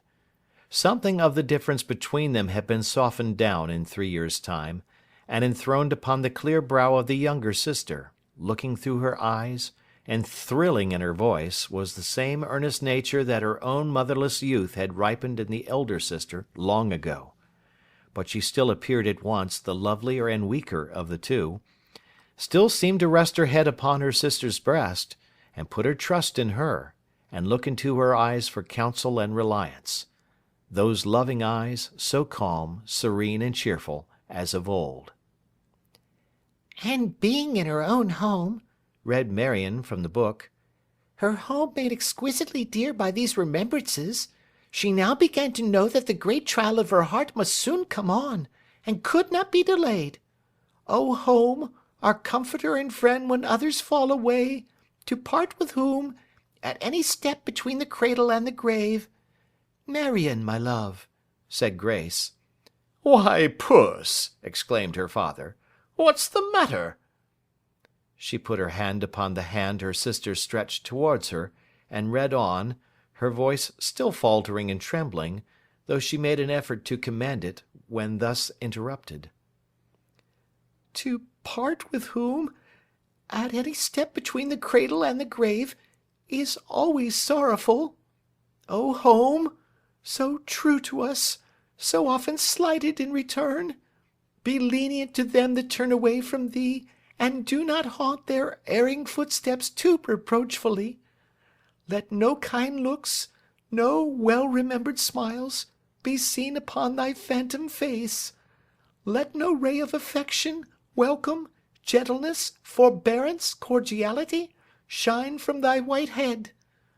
Let no old loving word or tone rise up in judgment against thy deserter, but if thou canst look harshly and severely, do, in mercy to the penitent." "Dear Marion, read no more to-night," said Grace, for she was weeping. "I cannot," she replied, and closed the book. "The words seem all on fire." The doctor was amused at this, and laughed as he patted her on the head. "What! Overcome by a story-book?" said Dr. Jeddler. "Print and paper! Well, well, it's all one. It's as rational to make a serious matter of print and paper as of anything else. But dry your eyes, love, dry your eyes. I dare say the heroine has got home again long ago, and made it up all round. And if she hasn't, a real home is only four walls, and a fictitious one mere rags and ink. What's the matter now?" "It's only me, mister," said Clemency, putting in her head at the door. "And what's the matter with you?" said the doctor. "Oh, bless you, nothing ain't the matter with me," returned Clemency, and truly too, to judge from her well-soaped face, in which there gleamed as usual the very soul of good humour, which, ungainly as she was, made her quite engaging. Abrasions on the elbows are not generally understood, it is true, to range within that class of personal charms called beauty spots. But it is better, going through the world, to have the arms chafed in that narrow passage than the temper. And Clemency's was sound and whole as any beauty's in the land. "Nothing ain't the matter with me," said Clemency, entering. "But come a little closer, mister." The doctor, in some astonishment, complied with this invitation. "You said I wasn't to give you one before them, you know," said Clemency. A novice in the family might have supposed, from her extraordinary ogling as she said it, as well as from a singular rapture or ecstasy which pervaded her elbows, as if she were embracing herself, that one, in its most favourable interpretation, meant a chaste salute. Indeed, the doctor himself seemed alarmed for the moment, but quickly regained his composure, as Clemency, having had recourse to both her pockets, beginning with the right one, going away to the wrong one, and afterwards coming back to the right one again, produced a letter from the post-office. "Britain was riding by on an errand," she chuckled, handing it to the doctor, "and see the mail come in, and waited for it. There's A.H. in the corner. Mr. Alfred's on his journey home, I bet. We shall have a wedding in the house. There was 2 spoons in my saucer this morning. Oh, luck! How slow he opens it!" All this she delivered by way of soliloquy, gradually rising higher and higher on tiptoe in her impatience to hear the news, and making a corkscrew of her apron and a bottle of her mouth. At last, arriving at a climax of suspense, and seeing the doctor still engaged in the perusal of the letter, she came down flat upon the soles of her feet again, and cast her apron as a veil over her head in a mute despair, and inability to bear it any longer. "Here, girls!" cried the doctor. "I can't help it. I never could keep a secret in my life. There are not many secrets indeed worth being kept in such a... Well, never mind that. Alfred's coming home, my dears, directly." "Directly?" exclaimed Marion. "What? The story-book is soon forgotten," said the doctor, pinching her cheek. "I thought the news would dry those tears. Yes, let it be a surprise, he says here. But I can't let it be a surprise. He must have a welcome." "Directly?" repeated Marion. "Why, perhaps not what your impatience calls directly," returned the doctor, "but pretty soon, too. Let us see. Today is Thursday, is it not? Then he promises to be here this day month." "This day month," repeated Marion softly. "A gay day and a holiday for us," said the cheerful voice of her sister Grace, kissing her in congratulation. "Long looked forward to, dearest, and come at last." She answered with a smile, a mournful smile, but full of sisterly affection. As she looked at her sister's face, and listened to the quiet music of her voice, picturing the happiness of this return, her own face glowed with hope and joy. And with a something else, a something shining more and more through all the rest of its expression, for which I have no name. It was not exultation, triumph, proud enthusiasm. They are not so calmly shown. It was not love and gratitude alone, though love and gratitude were part of it. It emanated from no sordid thought, for sordid thoughts do not light up the brow, and hover on the lips, and move the spirit like a fluttered light, until the sympathetic figure trembles. Dr. Jeddler, in spite of his system of philosophy, which he was continually contradicting and denying in practice, but more famous philosophers have done that, could not help having as much interest in the return of his old ward and pupil as if it had been a serious event. So he sat himself down in his easy-chair again, stretched out his slippered feet once more upon the rug, read the letter over and over a great many times, and talked it over more times still. "Ah, the day was," said the doctor, looking at the fire, "when you and he, Grace, used to trot about arm in arm, in his holiday time, like a couple of walking dolls. You remember?" "I remember," she answered, with her pleasant laugh, and plying her needle busily. "This day month, indeed," mused the doctor. "That hardly seems a 12-month ago. And where was my little Marion then?" "Never far from her sister," replied Marion cheerily, "however little. Grace was everything to me, even when she was a young child herself." "True, Puss, true," returned the doctor. "She was a staid little woman, was Grace, and a wise housekeeper, and a busy, quiet, pleasant body, bearing with our humours and anticipating our wishes, and always ready to forget her own, even in those times. I never knew you positive or obstinate, Grace, my darling, even then, on any subject but one." "I am afraid I have changed sadly for the worse since," laughed Grace, still busy at her work.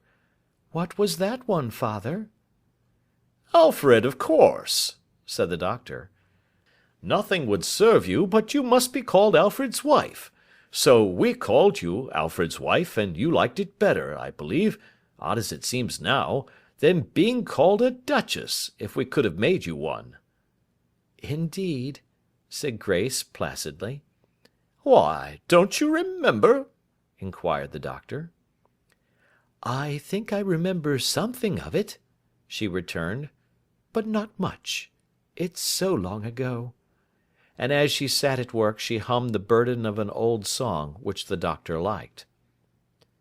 "Alfred will find a real wife soon," she said, breaking off, "and that will be a happy time indeed for all of us.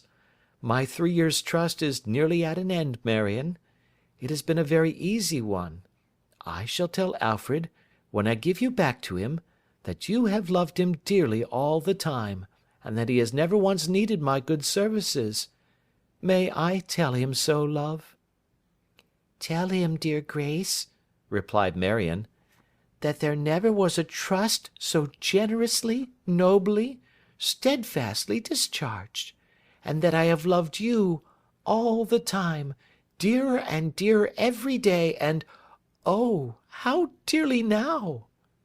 "Nay," said her cheerful sister, returning her embrace, "I can scarcely tell him that.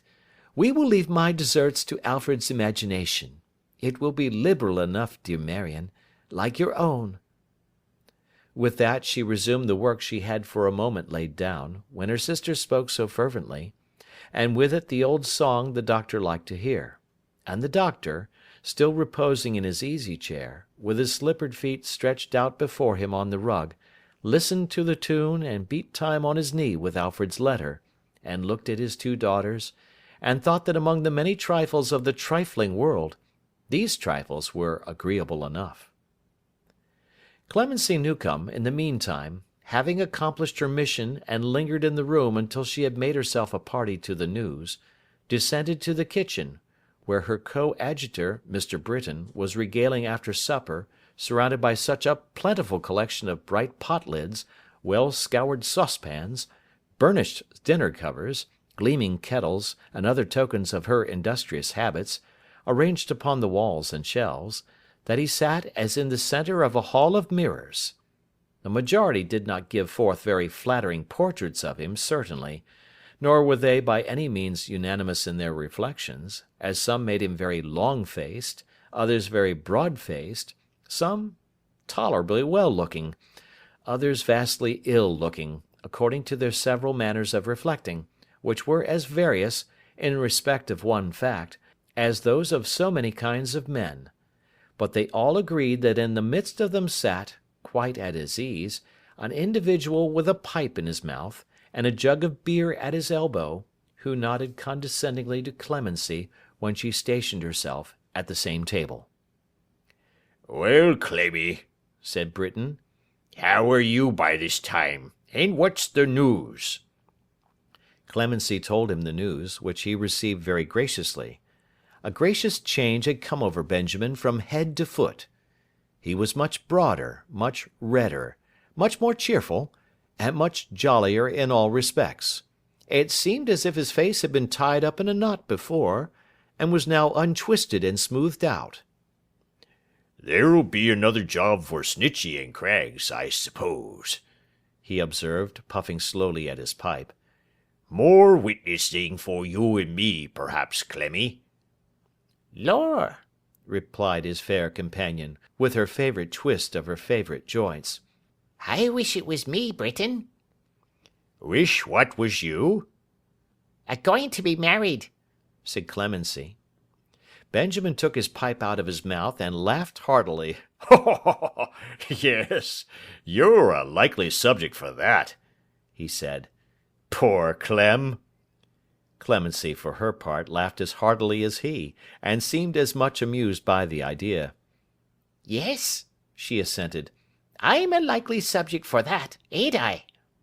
You'll never be married, you know, said Mr. Britain, resuming his pipe.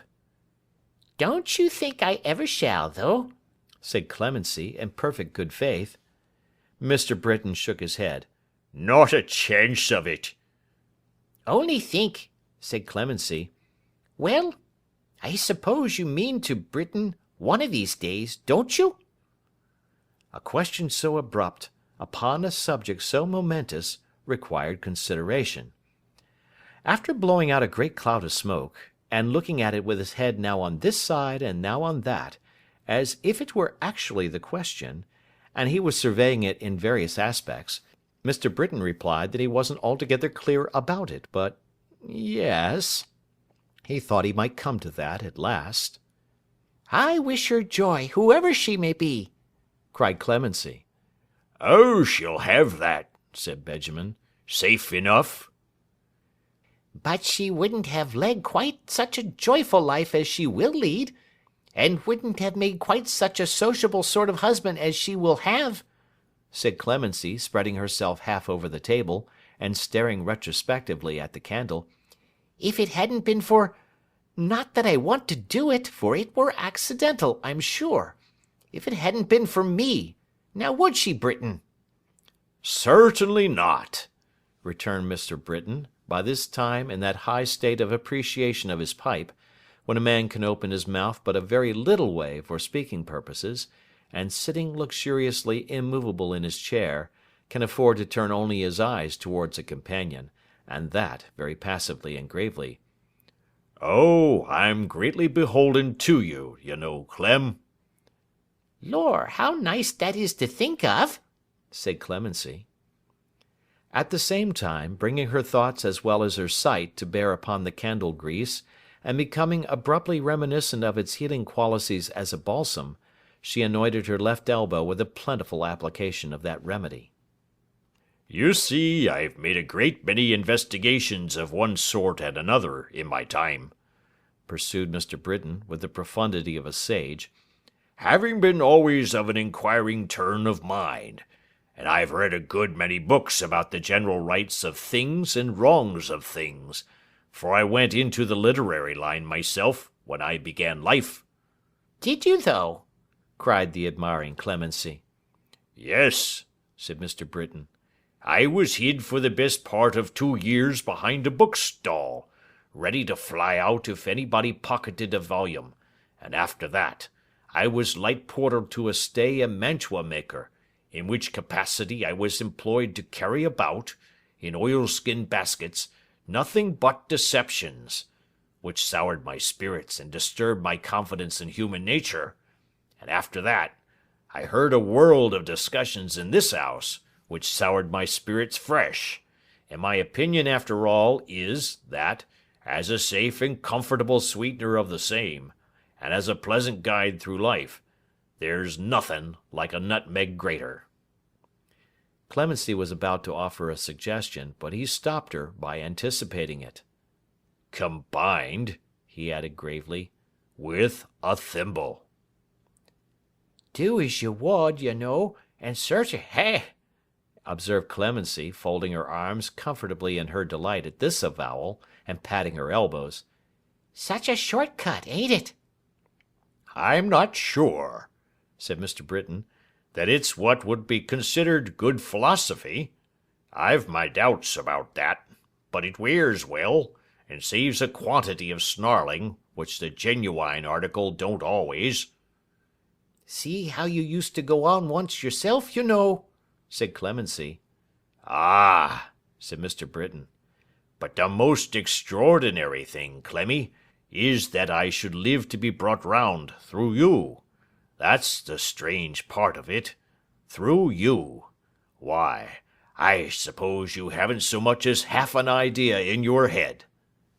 Clemency, without taking the least offence, shook it, and laughed and hugged herself, and said, no, she didn't suppose she had.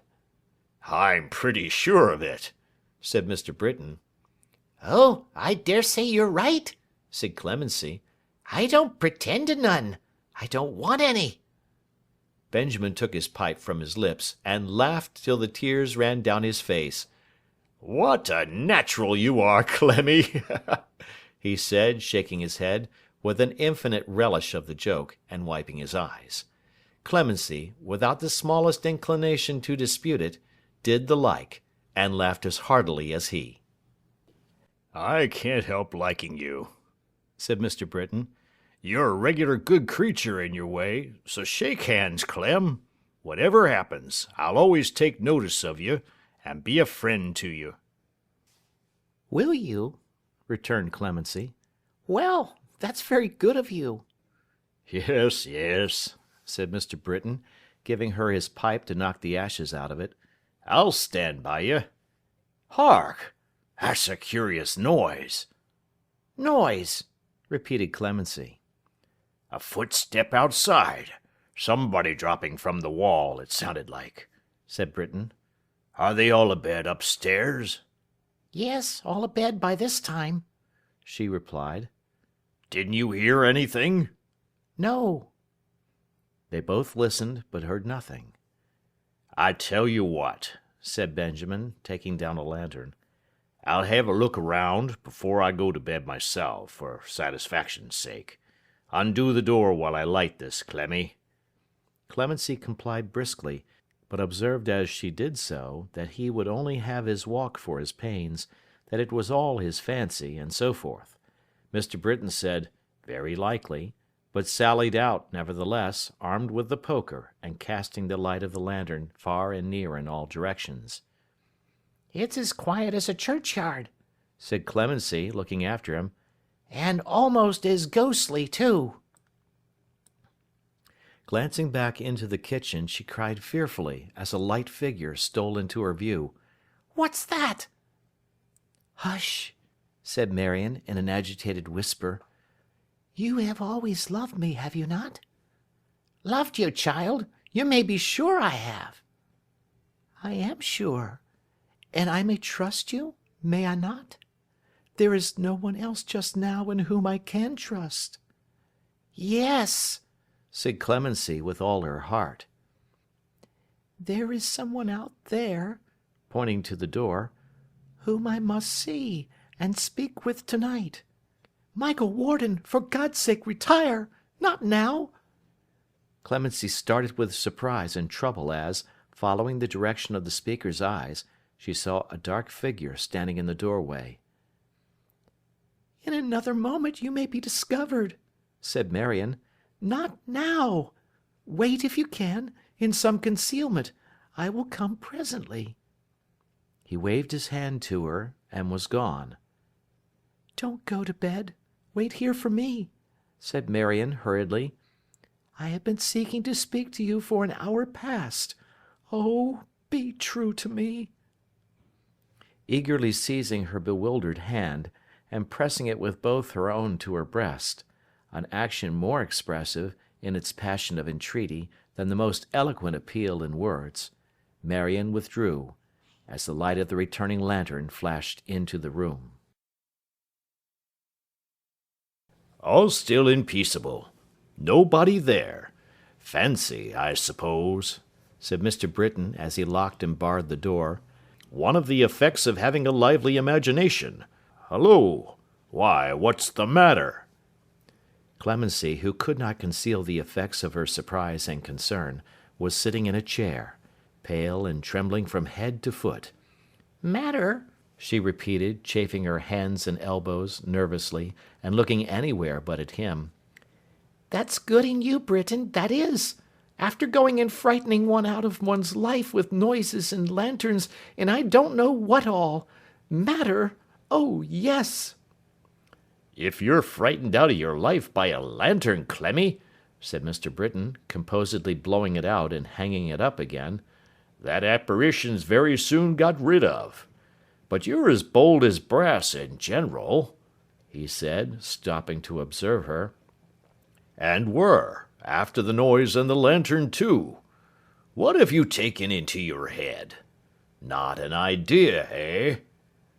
But, as Clemency bade him good night very much after her usual fashion, and began to bustle about with a show of going to bed herself immediately, little Britain, after giving utterance to the original remark that it was impossible to account for a woman's whims, bade her good night in return, and taking up his candle, strolled drowsily away to bed. When all was quiet, Marion returned. Open the door, she said, and stand there close beside me while I speak to him outside. Timid as her manner was, it still evinced a resolute and settled purpose, such as Clemency could not resist. She softly unbarred the door, but before turning the key, looked round on the young creature waiting to issue forth when she should open it. The face was not averted or cast down, but looking full upon her in its pride of youth and beauty. Some simple sense of the slightness of the barrier that interposed itself between the happy home and honoured love of the fair girl, and what might be the desolation of that home, and shipwreck of its dearest treasure, smote so keenly on the tender heart of Clemency, and so filled it to overflowing with sorrow and compassion, that, bursting into tears, she threw her arms round Marian's neck. "It's little that I know, my dear," cried Clemency, "very little, but I know that this should not be. Think of what you do." "I have thought of it many times," said Marian gently. "Once more," urged Clemency. "Till tomorrow." Marian shook her head. "For Mr. Alfred's sake," said Clemency with homely earnestness, "him that you used to love so dearly once." She hid her face, upon the instant, in her hands, repeating once as if it rent her heart. "Let me go out," said Clemency, soothing her. "I'll tell him what you like. Don't cross the doorstep tonight. I'm sure no good will come of it. Oh, it was an unhappy day when Mr. Warden was ever brought here. Think of your good father, darling. Of your sister." "I have," said Marian, hastily raising her head. "You don't know what I do. I must speak to him. You are the best and truest friend in all the world for what you have said to me, but I must take this step. Will you go with me, Clemency?" She kissed her on her friendly face. "Or shall I go alone?" Sorrowing and wondering, Clemency turned the key and opened the door. Into the dark and doubtful night that lay beyond the threshold, Marian passed quickly, holding by her hand. In the dark night he joined her, and they spoke together earnestly and long, and the hand that held so fast by Clemency's now trembled, now turned deadly cold, now clasped and closed on hers in the strong feeling of the speech it emphasized unconsciously. When they returned, he followed to the door, and pausing there a moment, seized the other hand and pressed it to his lips, then stealthily withdrew. The door was barred and locked again, and once again she stood beneath her father's roof. Not bowed down by the secret that she brought there, though so young, but with that same expression on her face for which I had no name before, and shining through her tears. Again she thanked and thanked her humble friend, and trusted to her, as she said, with confidence, implicitly. Her chamber safely reached, she fell upon her knees, and with her secret weighing on her heart, could pray. Could rise up from her prayers, so tranquil and serene, and bending over her fond sister in her slumber, look upon her face and smile, though sadly, murmuring as she kissed her forehead, how that Grace had been a mother to her ever, and she loved her as a child. Could draw the passive arm about her neck when lying down to rest. It seemed to cling there, of its own will, protectingly and tenderly even in sleep, and breathe upon the parted lips, God bless her. Could sink into a peaceful sleep herself, but for one dream, in which she cried out, in her innocent and touching voice, that she was quite alone, and they had all forgotten her. A month soon passes, even at its tardiest pace. The month appointed to elapse between that night and the return was quick of foot, and went by like a vapour. The day arrived. A raging winter day, that shook the old house sometimes, as if it shivered in the blast. A day to make home doubly home, to give the chimney-corner new delights, to shed a ruddier glow upon the faces gathered round the hearth, and draw each fireside group into a closer and more social league against the roaring elements without. Such a wild winter day as best prepares the way for shut-out night, for curtained rooms and cheerful looks, for music, laughter, dancing, light and jovial entertainment. All these the doctor had in store to welcome Alfred back. They knew that he could not arrive till night, and they would make the night air ring, he said, as he approached. All his old friends should congregate about him. He should not miss a face that he had known and liked. No, they should every one be there. So, guests were bidden, and musicians were engaged, and tables spread, and floors prepared for active feet, and bountiful provision made of every hospitable kind. Because it was the Christmas season, and his eyes were all unused to English holly and its sturdy green, the dancing-room was garlanded and hung with it, and the red berries gleamed an English welcome to him, peeping from among the leaves. It was a busy day for all of them, a busier day for none of them than Grace, who noiselessly presided everywhere, and was the cheerful mind of all the preparations. Many a time that day, as well as many a time within the fleeting month preceding it, did Clemency glance anxiously, and almost fearfully, at Marion. She saw her paler, perhaps, than usual, but there was a sweet composure on her face that made it lovelier than ever. At night, when she was dressed, and wore upon her head a wreath that Grace had proudly twined about it, its mimic flowers were Alfred's favourites, as Grace remembered when she chose them. That old expression, pensive, almost sorrowful, and yet so spiritual, high and stirring, sat again upon her brow, enhanced 100-fold. "The next wreath I adjust on this fair head will be a marriage wreath," said Grace, "or I am no true prophet, dear." Her sister smiled and held her in her arms. "A moment, Grace. Don't leave me yet. Are you sure that I want nothing more?" Her care was not for that. It was her sister's face she thought of, and her eyes were fixed upon it tenderly. "My art," said Grace, "can go no farther, dear girl, nor your beauty. I never saw you look so beautiful as now." "I never was so happy," she returned. "Ay, but there is a greater happiness in store, in such another home as cheerful and as bright as this looks now," said Grace. "Alfred and his young wife will soon be living." She smiled again. "It is a happy home, Grace, in your fancy. I can see it in your eyes. I know it will be happy, dear. How glad I am to know it." "Well," cried the doctor, bustling in, "here we are, all ready for Alfred, eh? He can't be here until pretty late, an hour or so before midnight, so there'll be plenty of time for making merry before he comes.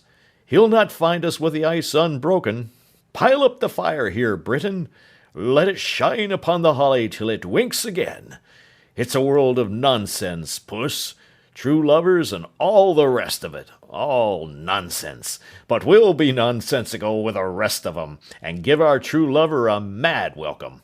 Upon my word," said the old doctor, looking at his daughters proudly, "I'm not clear tonight, among other absurdities, but that I'm the father of 2 handsome girls." "All that one of them has ever done, or may do, dearest father, to cause you pain or grief. Forgive her," said Marion. "Forgive her now, when her heart is full. Say that you forgive her, that you will forgive her, that she shall always share your love, and—" And the rest was not said, for her face was hidden on the old man's shoulder. "Tut, tut, tut," said the doctor gently. "Forgive? What have I to forgive? Heyday, if our true lovers come back to flurry us like this, we must hold 'em at a distance. We must send expresses out to stop 'em short upon the road, and bring 'em on a mile or 2 a day, until we're properly prepared to meet 'em. Kiss me, Puss. Forgive? Why, what a silly child you are. If you had vexed and crossed me 50 times a day, instead of not at all, I'd forgive you everything. But such a supplication. Kiss me again, Puss. There. Prospective and retrospective. A clear score between us. Pile up the fire here. Would you freeze the people on this bleak December night? Let us be light and warm and merry, or I'll not forgive some of you." So gaily the old doctor carried it, and the fire was piled up, and the lights were bright, and company arrived, and a murmuring of lively tongues began, and already there was a pleasant air of cheerful excitement stirring through all the house. More and more company came flocking in. Bright eyes sparkled upon Marion, smiling lips gave her joy of his return. Sage mothers fanned themselves, and hoped she mightn't be too youthful and inconstant for the quiet round of home. Impetuous fathers fell into disgrace for too much exaltation of her beauty. Daughters envied her. Sons envied him. Innumerable pairs of lovers profited by the occasion. All were interested, animated, and expectant. Mr. and Mrs. Craggs came arm in arm, but Mrs. Snitchey came alone. "Why, what's become of him?" inquired the doctor. The feather of a bird of paradise in Mrs. Snitchey's turban trembled as if the bird of paradise were alive again, when she said that doubtless Mr. Craggs knew. She was never told. "That nasty office," said Mrs. Craggs. "I wish it was burnt down," said Mrs. Snitchey. There's a little matter of business that keeps my partner rather late," said Mr. Craggs, looking uneasily about him. "Oh, business? Don't tell me," said Mrs. Snitchey. "We know what business means," said Mrs. Craggs. But their not knowing what it meant was perhaps the reason why Mrs. Snitchey's bird of paradise feather quivered so portentously, and why all the pendant bits on Mrs. Craggs' earrings shook like little bells. "I wonder you could come away, Mr. Craggs," said his wife. "Mr. Craggs is fortunate, I'm sure," said Mrs. Snitchey. "That office so engrosses them," said Mrs. Craggs.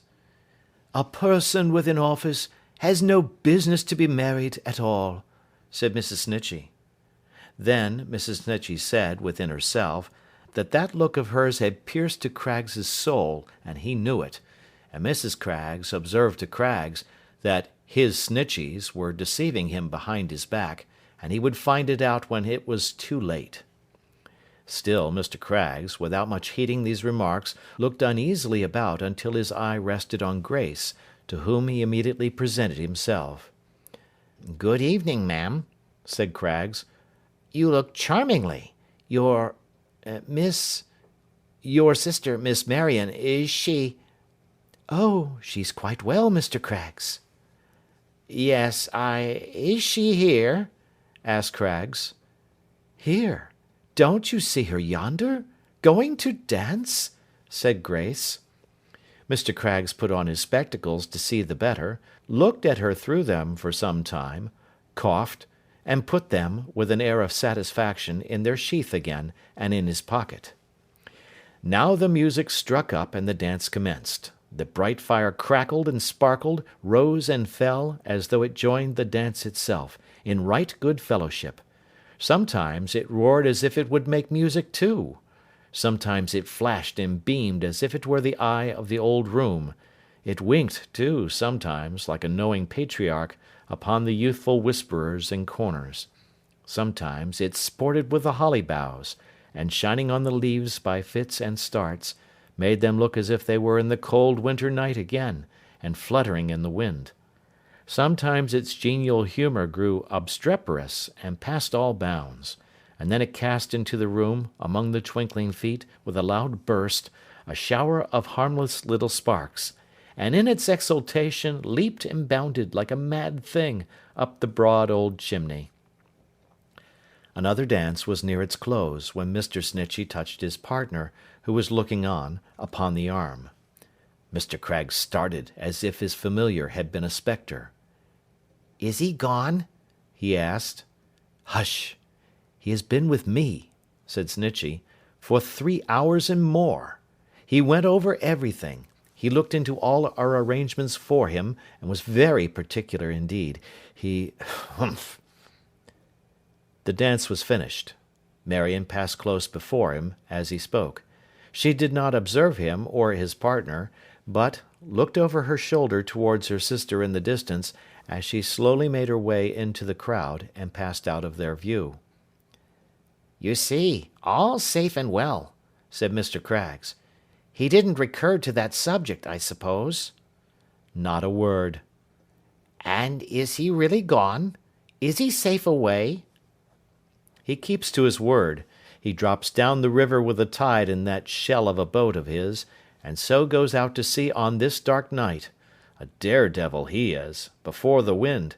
There's no such lonely road anywhere else. That's one thing. The tide flows, he says, an hour before midnight, about this time. I'm glad it's over. Mr. Snitchey wiped his forehead, which looked hot and anxious. What do you think, said Mr. Craggs, about... Hush, replied his cautious partner, looking straight before him. I understand you. Don't mention names, and don't let us seem to be talking secrets. I don't know what to think, and to tell you the truth, I don't care now. It's a great relief. His self-love deceived him, I suppose. Perhaps the young lady coquetted a little. The evidence would seem to point that way. Alfred not arrived? Not yet, said Mr. Craggs. Expected every minute. Good. Mr. Snitchey wiped his forehead again. It's a great relief. I haven't been so nervous since we've been in partnership. I intend to spend the evening now, Mr. Craggs. Mrs. Craggs and Mrs. Snitchey joined them as he announced this intention. The bird of paradise was in a state of extreme vibration, and the little bells were ringing quite audibly. It has been the theme of general comment, Mr. Snitchey, said Mrs. Snitchey. I hope the office is satisfied. Satisfied with what, my dear? Asked Mr. Snitchey. With the exposure of a defenceless woman to ridicule and remark, returned his wife. That is quite in the way of the office, that is.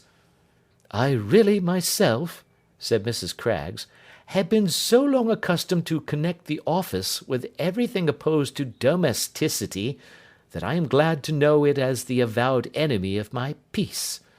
There is something honest in that, at all events. My dear, urged Mr. Craggs, your good opinion is invaluable, but I never avowed that the office was the enemy of your peace. No, said Mrs. Craggs, ringing a perfect peal upon the little bells. Not you, indeed. You wouldn't be worthy of the office if you had the candour to. As to my having been away tonight, my dear, said Mr. Snitchey, giving her his arm, the deprivation has been mine, I'm sure. But, as Mr. Craggs knows... Mrs. Snitchey cut this reference very short by hitching her husband to a distance and asking him to look at that man, to do her the favour to look at him. At which man, my dear? Said Mr. Snitchey. Your chosen companion.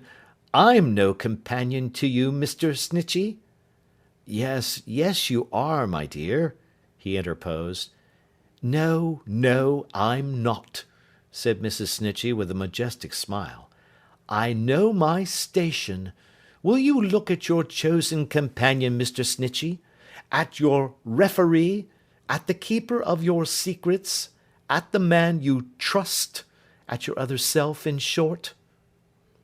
The habitual association of self with Craggs occasioned Mr. Snitchey to look in that direction. If you can look that man in the eye this night, said Mrs. Snitchey, and not know that you are deluded, practised upon, made the victim of his arts, and bent down prostrate to his will, by some unaccountable fascination which it is impossible to explain, and against which no warning of mine is the least avail, all I can say is, I pity you.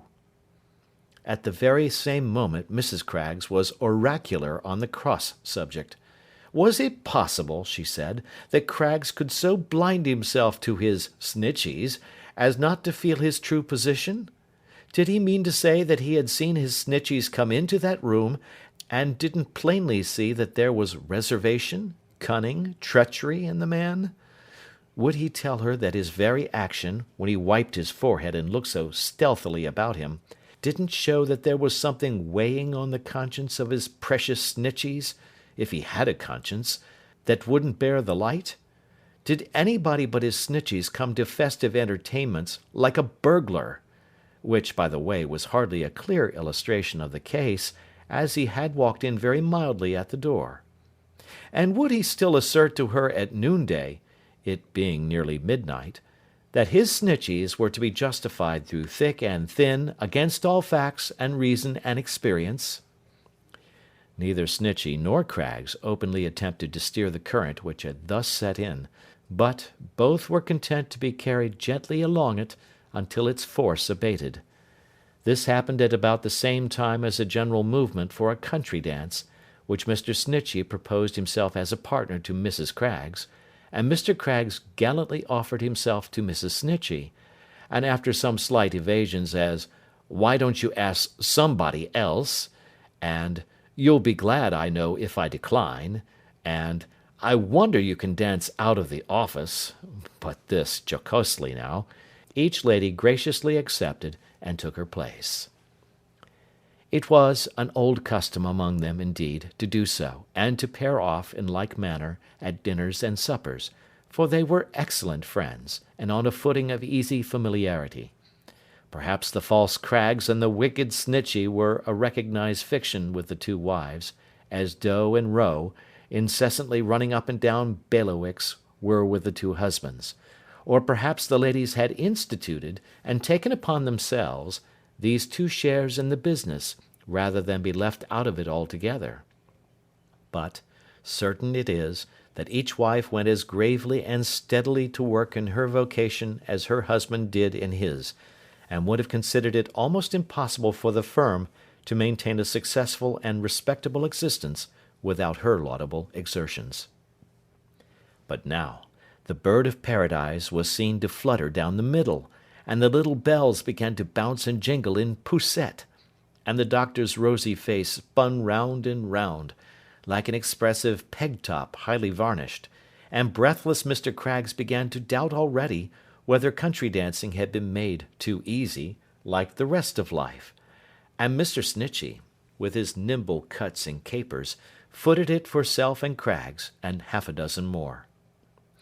Now, too, the fire took fresh courage, favoured by the lively wind the dance awakened, and burnt clear and high.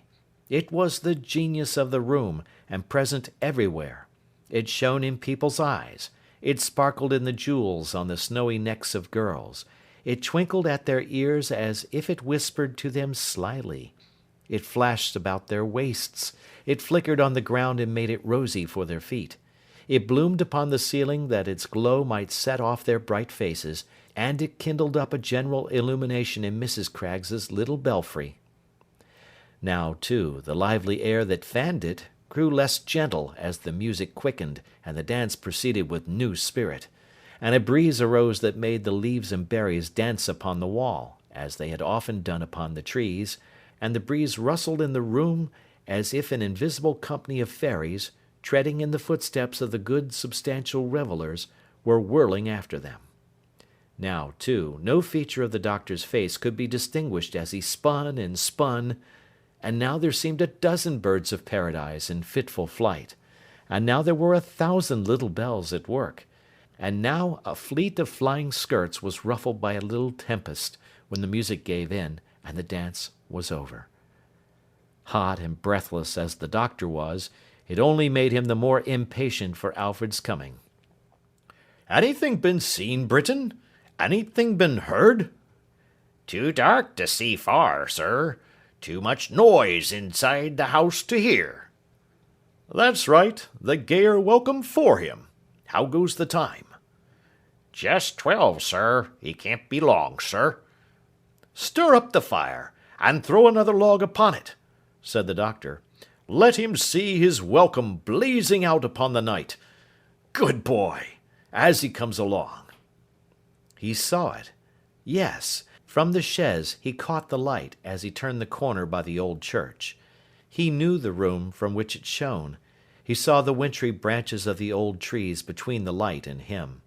He knew that one of those trees rustled musically in the summer-time at the window of Marion's chamber. The tears were in his eyes. His heart throbbed so violently that he could hardly bear his happiness. How often he had thought of this time, pictured it under all circumstances, feared that it might never come, yearned and wearied for it far away. Again the light, distinct and ruddy, kindled, he knew, to give him welcome, and to speed him home. He beckoned with his hand, and waved his hat, and cheered out loud as if the light were they, and they could see and hear him as he dashed towards them through the mud and mire triumphantly.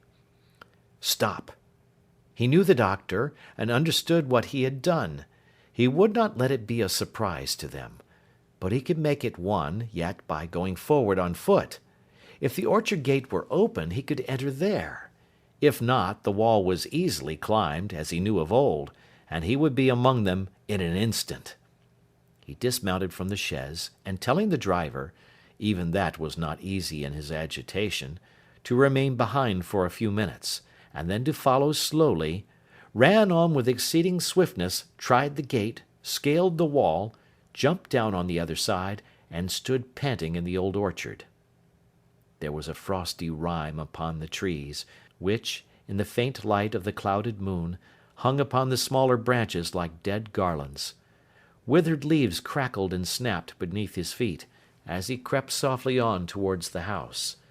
The desolation of a winter night sat brooding on the earth and in the sky. But the red light came cheerily towards him from the windows. Figures passed and repassed there, and the hum and murmur of voices greeted his ear sweetly. Listening for hers, attempting, as he crept on, to detach it from the rest, and half believing that he heard it, he had nearly reached the door, when it was abruptly opened, and a figure coming out encountered his. It instantly recoiled with a half-suppressed cry. "Clemency," he said, "don't you know me?" "Don't come in," she answered, pushing him back. "Go away. Don't ask me why. Don't come in." "What is the matter?" he exclaimed. "I don't know. I'm afraid to think. Go back. Hark!" There was a sudden tumult in the house. She put her hands upon her ears. A wild scream, such as no hands could shut out, was heard, and Grace, distraction in her looks and manner, rushed out at the door. "Grace!" He caught her in his arms. "What is it? Is she dead?"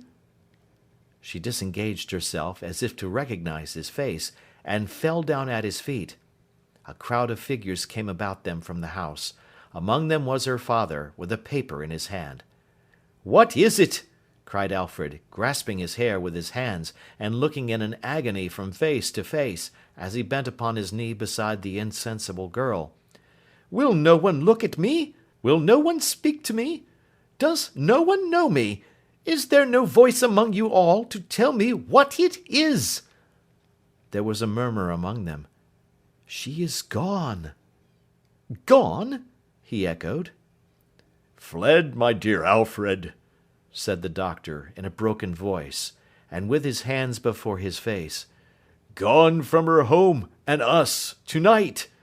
She writes that she has made her innocent and blameless choice, entreats that we will forgive her, prays that we will not forget her, and is gone." "With whom? Where?" He started up, as if to follow in pursuit, but, when they gave way to let him pass, looked wildly round upon them, staggered back, and sunk down in his former attitude, clasping one of Grace's cold hands in his own. There was a hurried running to and fro, confusion, noise, disorder, and no purpose. Some proceeded to disperse themselves about the roads, and some took horse, and some got lights, and some conversed together, urging that there was no trace or track to follow. Some approached him kindly, with the view of offering consolation. Some admonished him that Grace must be removed into the house, and that he prevented it. He never heard them, and he never moved. The snow fell fast and thick. He looked up for a moment in the air, and thought that those white ashes strewn upon his hopes and misery were suited to them well. He looked round on the whitening ground, and thought how Marion's footprints would be hushed and covered up as soon as made, and even that remembrance of her blotted out. But he never felt the weather, and he never stirred. Chapter 3, Part the Third. The world had grown 6 years older since that night of the return. It was a warm autumn afternoon, and there had been heavy rain. The sun burst suddenly from among the clouds, and the old battleground, sparkling brilliantly and cheerfully at sight of it in one green place, flashed a responsive welcome there, which spread along the countryside as if a joyful beacon had been lighted up and answered from 1,000 stations. How beautiful the landscape kindling in the light, and that luxuriant influence passing on like a celestial presence, brightening everything. The wood, a sombre mass before, revealed its varied tints of yellow, green, brown, red, its different forms of trees, with raindrops glittering on their leaves and twinkling as they fell.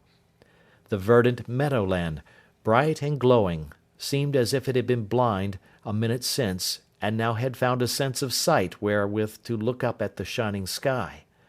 Cornfields, hedgerows, fences, homesteads, and clustered roofs, the steeple of the church, the stream, the water-mill, all sprang out of the gloomy darkness, smiling. Birds sang sweetly, flowers raised their drooping heads, fresh scents arose from the invigorated ground, the blue expanse above extended and diffused itself. Already the sun's slanting rays pierced mortally the sullen bank of cloud that lingered in its flight, and a rainbow, spirit of all the colours that adorn the earth and sky, spanned the whole arch with its triumphant glory. At such a time, one little roadside inn, snugly sheltered behind a great elm tree with a rare seat for idlers encircling its capacious bole, addressed a cheerful front towards the traveller, as a house of entertainment ought, and tempted him with many mute but significant assurances of a comfortable welcome.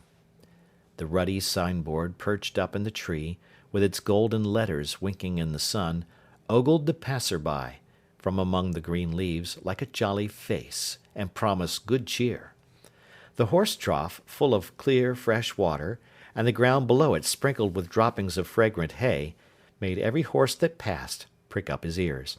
The crimson curtains in the lower rooms, and the pure white hangings in the little bedchambers above, beckoned, "Come in," with every breath of air. Upon the bright green shutters there were golden legends about beer and ale, and neat wines, and good beds, and an affecting picture of a brown jug frothing over at the top.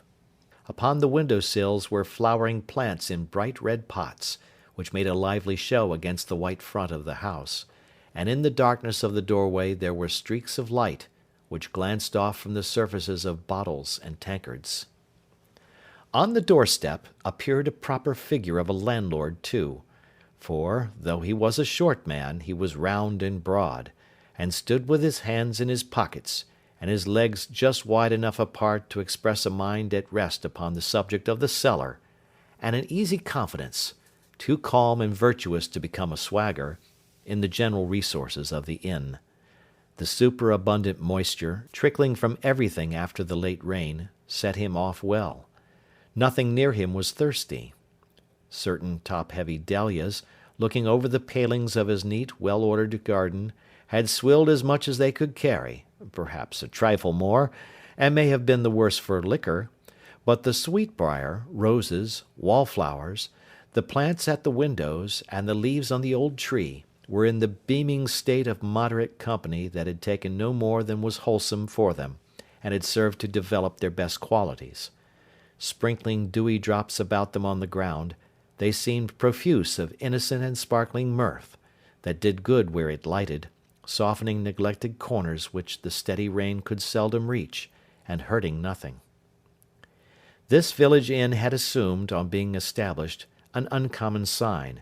It was called the Nutmeg Grater, and underneath that household word was inscribed, up in the tree, on the same flaming board, and in the like golden characters, "By Benjamin Britten." At a second glance, and on a more minute examination of his face, you might have known that it was no other than Benjamin Britten himself who stood in the doorway, reasonably changed by time, but for the better, a very comfortable host indeed. "Mrs. B," said Mr. Britain, looking down the road, "is rather late. It's tea time." As there was no Mrs. Britain coming, he strolled leisurely out into the road and looked up at the house, very much to his satisfaction. "It's just the sort of house," said Benjamin, "I should wish to stop at if I didn't keep it." Then he strolled towards the garden paling and took a look at the dahlias. They looked over at him, with a helpless drowsy hanging of their heads, which bobbed again as the heavy drops of wet dripped off them. "You must be looked after," said Benjamin. "Memorandum, not to forget to tell her so. She's a long time coming." Mr. Britten's better half seemed to be by so very much his better half, that his own moiety of himself was utterly cast away and helpless without her. "She hadn't much to do, I think," said Ben. "There were a few little matters of business after market, but not many. Ah, here we are at last."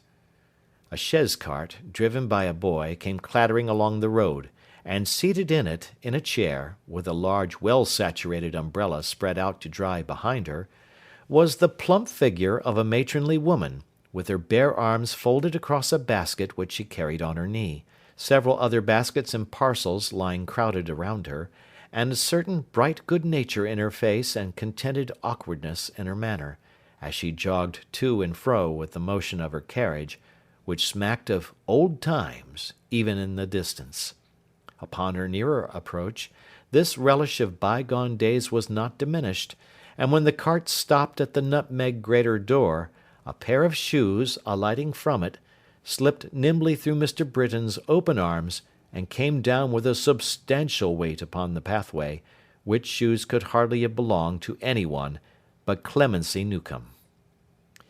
In fact, they did belong to her, and she stood in them, and a rosy, comfortable-looking soul she was, with as much soap on her glossy face as in times of yore, but with whole elbows now, that had grown quite dimpled in her improved condition. "You're late, Clemmy," said Mr. Britain. "Why, you see, Ben, I've had a deal to do," she replied, looking busily after the safe removal into the house of all the packages and baskets. 8, 9, 10. Where's 11? Oh, my basket's 11. It's all right. Put the horse up, Harry, and if he coughs again, give him a warm mash tonight. 8, 9, 10. Why, where's 11? Oh, forgot. It's all right. How's the children, Ben? "Hearty, Clemmy, hearty." Bless their precious faces, said Mrs. Britain, unbonneting her own round countenance, for she and her husband were by this time in the bar, and smoothing her hair with her open hands. Give us a kiss, old man. Mr. Britain promptly complied. I think, said Mrs. Britain, applying herself to her pockets and drawing forth an immense bulk of thin books and crumpled papers, a very kennel of dog's ears, I've done everything. Bills all settled, turnips sold, brewer's account looked into and paid, tobacco pipes ordered, £17.4 paid into the bank, Dr. Heathfield's charge for little Clem, you'll guess what that is. Dr. Heathfield won't take nothing again, Ben. I thought he wouldn't, returned Ben. No, he says whatever family you was to have, Ben, he'd never put you to the cost of a halfpenny, not if you was to have 20. Mr. Britten's face assumed a serious expression, and he looked hard at the wall. Ain't it kind of him? Said Clemency. Very, returned Mr. Britten. It's a sort of kindness that I wouldn't presume upon on any account. No, retorted Clemency. Of course not. Then there's the pony. He fetched £8 too, and that ain't bad, is it? It's very good, said Ben. I'm glad you're pleased, exclaimed his wife. I thought you would be, and I think that's all. And so no more at present from yours, etc., C. Britain. Ha ha ha! There! Take all the papers and lock 'em up. Oh, wait a minute. Here's a printed bill to stick on the wall. Wet from the printers. How nice it smells. What's this? Said Ben, looking over the document. I don't know, replied his wife. I haven't read a word of it.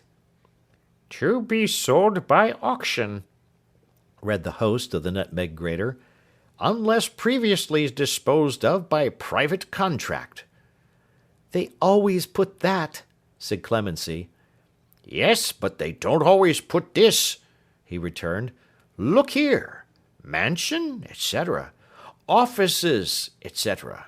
Shrubberies, etc. Ring fence, etc.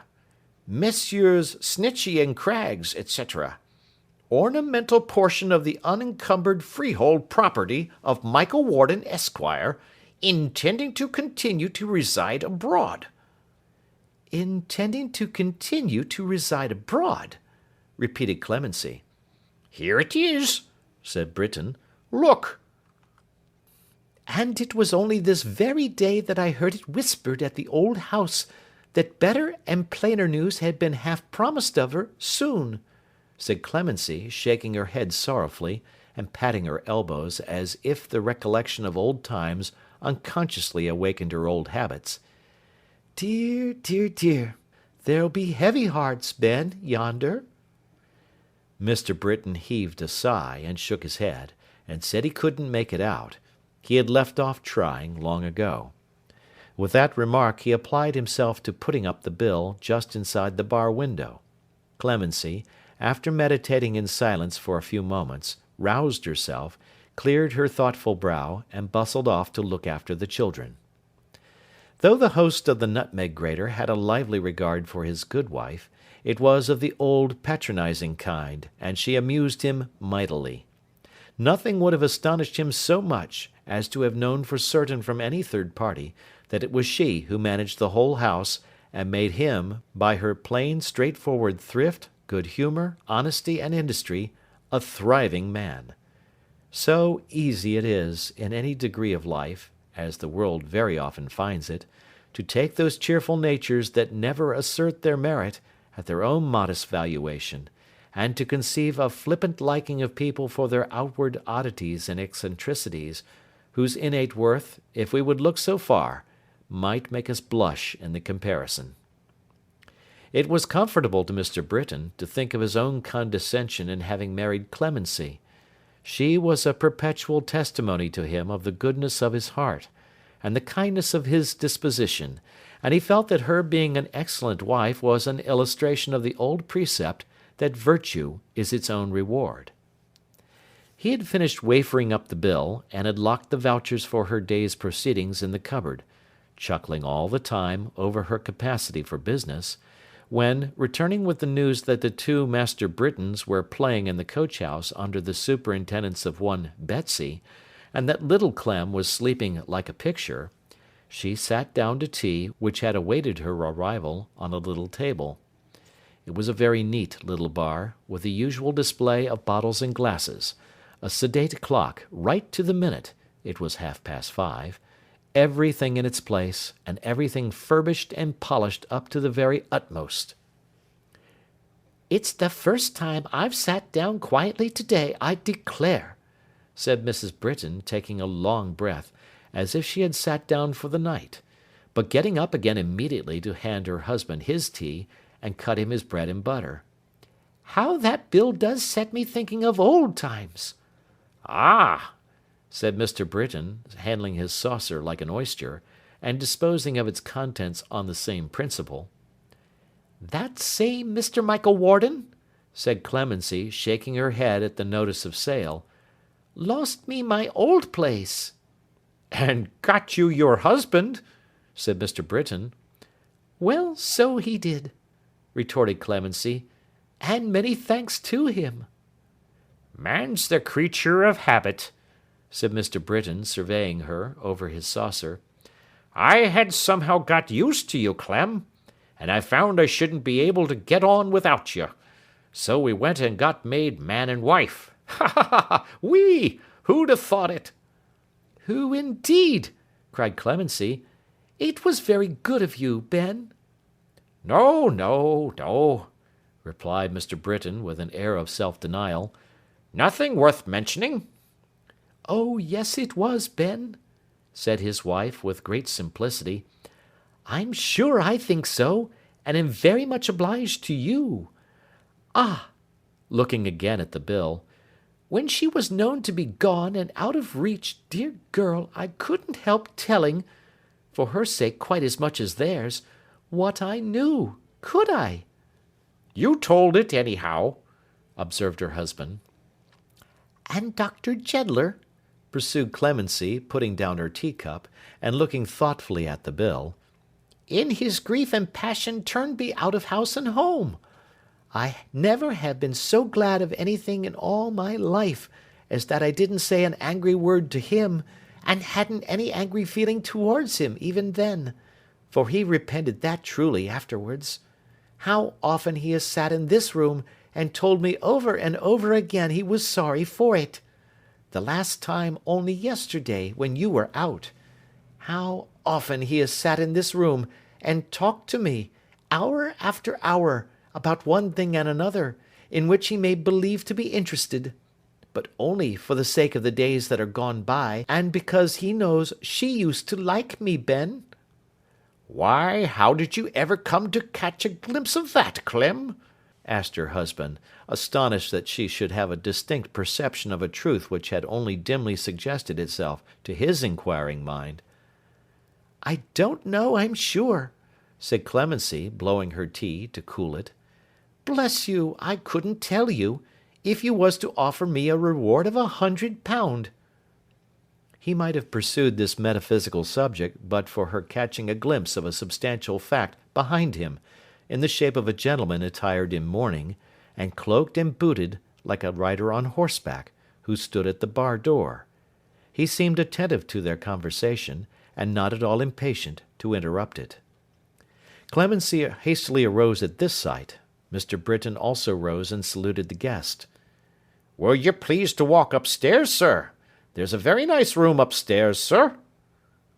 Thank you, said the stranger, looking earnestly at Mr. Britton's wife. May I come in here? Oh, surely, if you like, sir, returned Clemency, admitting him. What would you please to want, sir? The bill had caught his eye, and he was reading it. Excellent property, that, sir, observed Mr. Britain. He made no answer, but, turning round, when he had finished reading, looked at Clemency with the same observant curiosity as before. You were asking me, he said, still looking at her. What you would please to take, sir, answered Clemency, stealing a glance at him in return. If you will let me have a draught of ale, he said, moving to a table by the window, and will let me have it here, without being any interruption to your meal, I shall be much obliged to you. He sat down as he spoke, without any further parley, and looked out at the prospect. He was an easy, well-knit figure of a man in the prime of life. His face, much browned by the sun, was shaded by a quantity of dark hair, and he wore a moustache.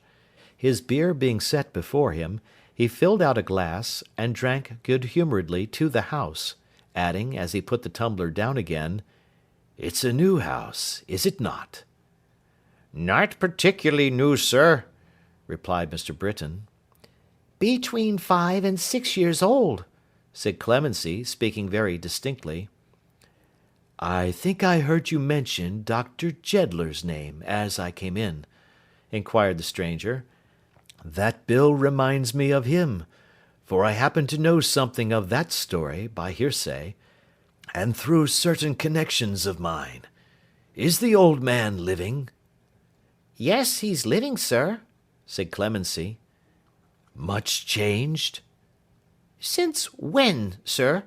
returned Clemency, with remarkable emphasis and expression. Since his daughter went away. Yes, he's greatly changed since then, said Clemency. He's grey and old, and hasn't the same way with him at all, but I think he's happy now. He has taken on with his sister since then, and goes to see her very often. That did him good directly. At first, he was sadly broken down, and it was enough to make one's heart bleed to see him wandering about, railing at the world.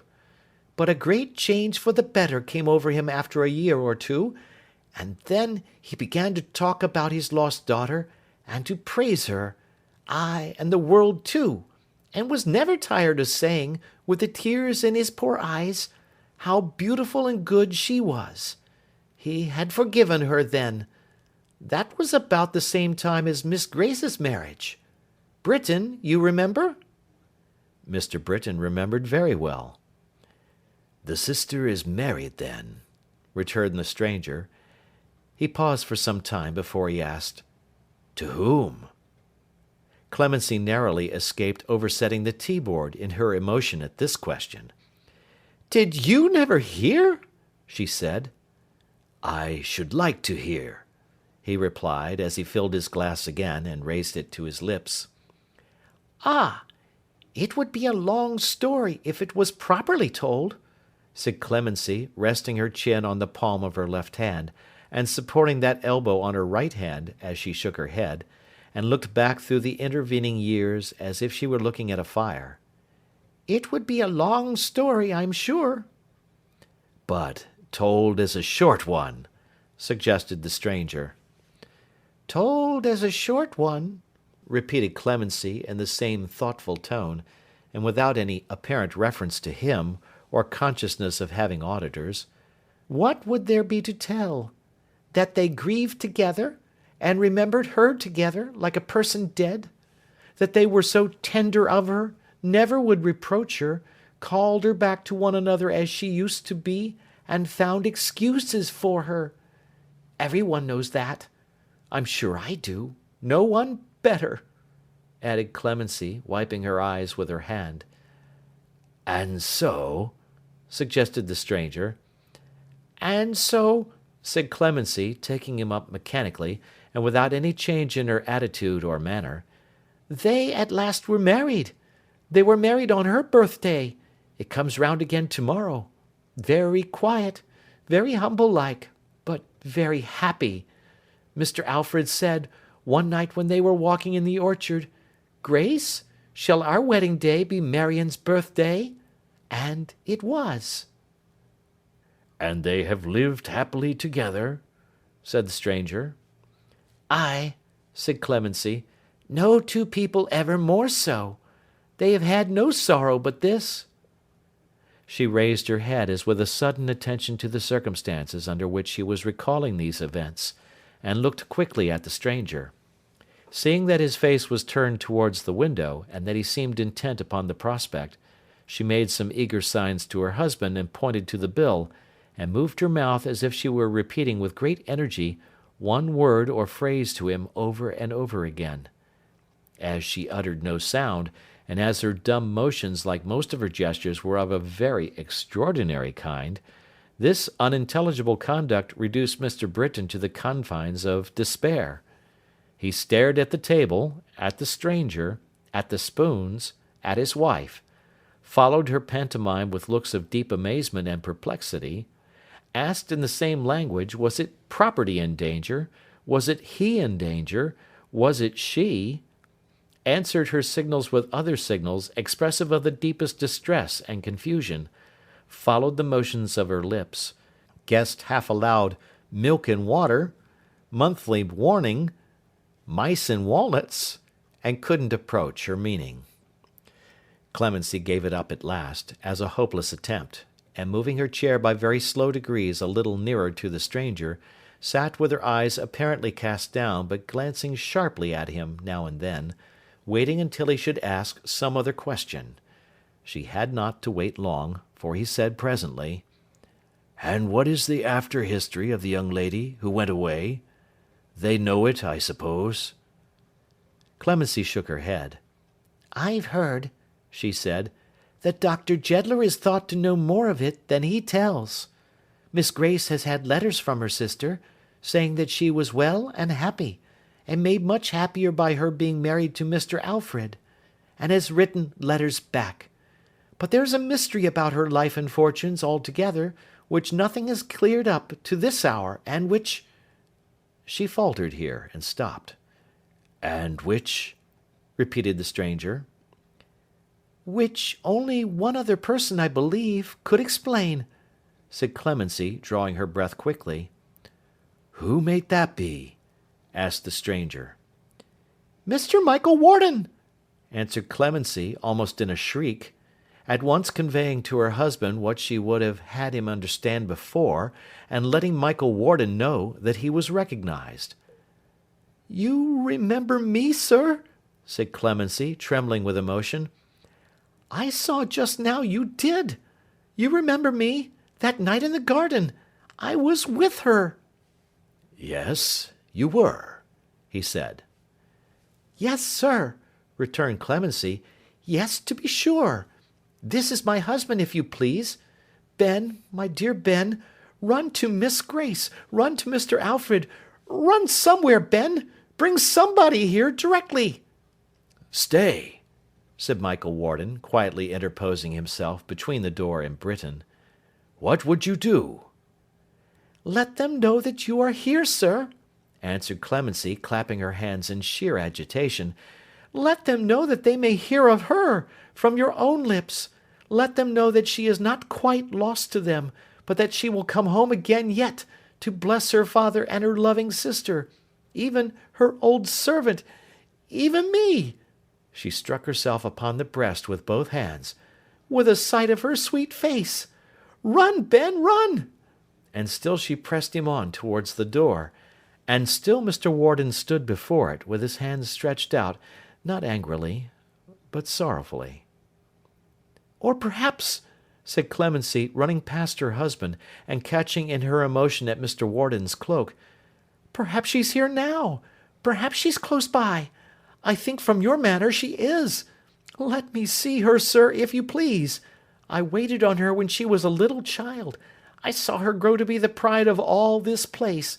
I knew her when she was Mr. Alfred's promised wife. I tried to warn her when you tempted her away. I know what her old home was when she was like the soul of it, and how it changed when she was gone and lost. Let me speak to her, if you please." He gazed at her with compassion, not unmixed with wonder, but he made no gesture of assent. "I don't think she can know," pursued Clemency, "how truly they forgive her, how they love her, what joy it would be to them to see her once more. She may be timorous of going home. Perhaps, if she sees me, it may give her new heart. Only tell me truly, Mr. Warden, is she with you?" "She is not," he answered, shaking his head. This answer, and his manner, and his black dress, and his coming back so quietly, and his announced intention of continuing to live abroad, explained it all. Marion was dead. He didn't contradict her. Yes, she was dead. Clemency sat down, hid her face upon the table, and cried. At that moment a grey-headed old gentleman came running in, quite out of breath, and panting so much that his voice was scarcely to be recognised as the voice of Mr. Snitchey. "Good heaven, Mr. Warden!" said the lawyer, taking him aside. "What wind has blown—" He was so blown himself that he couldn't get on any further until after a pause, when he added feebly, "You here?" "An ill wind, I'm afraid," he answered. "If you could have heard what has just passed, how I have been besought and entreated to perform impossibilities, what confusion and affliction I carry with me." "I can guess it all, but why did you ever come here, my good sir?" retorted Snitchey. "Come, how should I know who kept the house?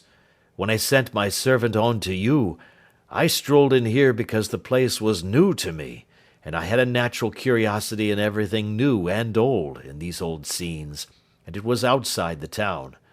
I wanted to communicate with you first, before appearing there. I wanted to know what people would say to me. I see by your manner that you can tell me. If it were not for your confounded caution, I should have been possessed of everything long ago." Our caution, returned the lawyer, speaking for self and Craggs, deceased. Here Mr. Snitchey, glancing at his hatband, shook his head. How can you reasonably blame us, Mr. Warden? It was understood between us that the subject was never to be renewed, and that it wasn't a subject on which grave and sober men like us, I made a note of your observations at the time, could interfere. Our caution, too. When Mr. Craggs, sir, went down to his respected grave in the full belief I had given a solemn promise of silence until I should return, whenever that might be, interrupted Mr. Warden, and I have kept it. Well, sir, and I repeat it, returned Mr. Snitchey, we were bound to silence too. We were bound to silence in our duty towards ourselves, and in our duty towards a variety of clients, you among them, who were as close as wax. It was not our place to make inquiries of you on such a delicate subject. I had my suspicions, sir, but it is not 6 months since I have known the truth, and been assured that you lost her. By whom? Inquired his client. By Dr. Jeddler himself, sir, who at last reposed that confidence in me voluntarily. He, and only he, has known the whole truth, years and years. And you know it, said his client. I do, sir, replied Snitchey, and I have also reason to know that it will be broken to her sister tomorrow evening. They have given her that promise. In the meantime, perhaps you'll give me the honour of your company at my house, being unexpected at your own. But, not to run the chance of any more such difficulties as you have had here, in case you should be recognized, though you're a good deal changed, I think I might have passed you myself, Mr. Warden. We had better dine here, and walk on in the evening. It's a very good place to dine at, Mr. Warden. Your own property, by the by. Self and Craggs, deceased, took a chop here sometimes, and had it very comfortably served. Mr. Craggs, sir, said Snitchey, shutting his eyes tight for an instant, and opening them again, was struck off the roll of life too soon.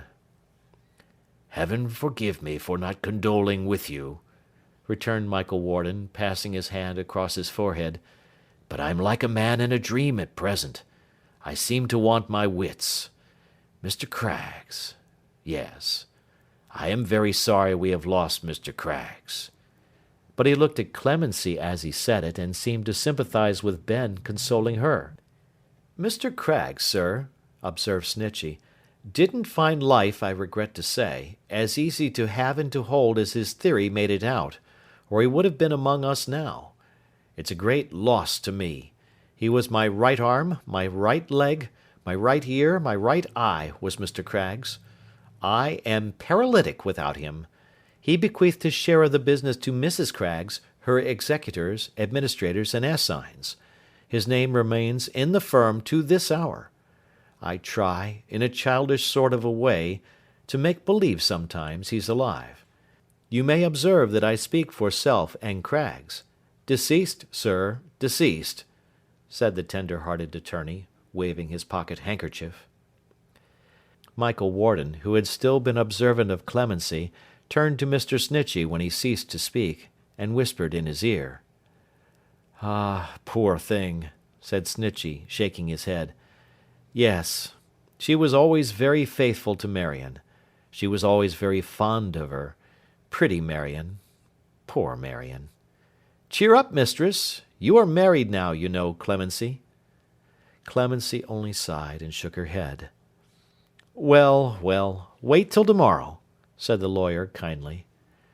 Tomorrow can't bring back the dead to life, mister, said Clemency, sobbing.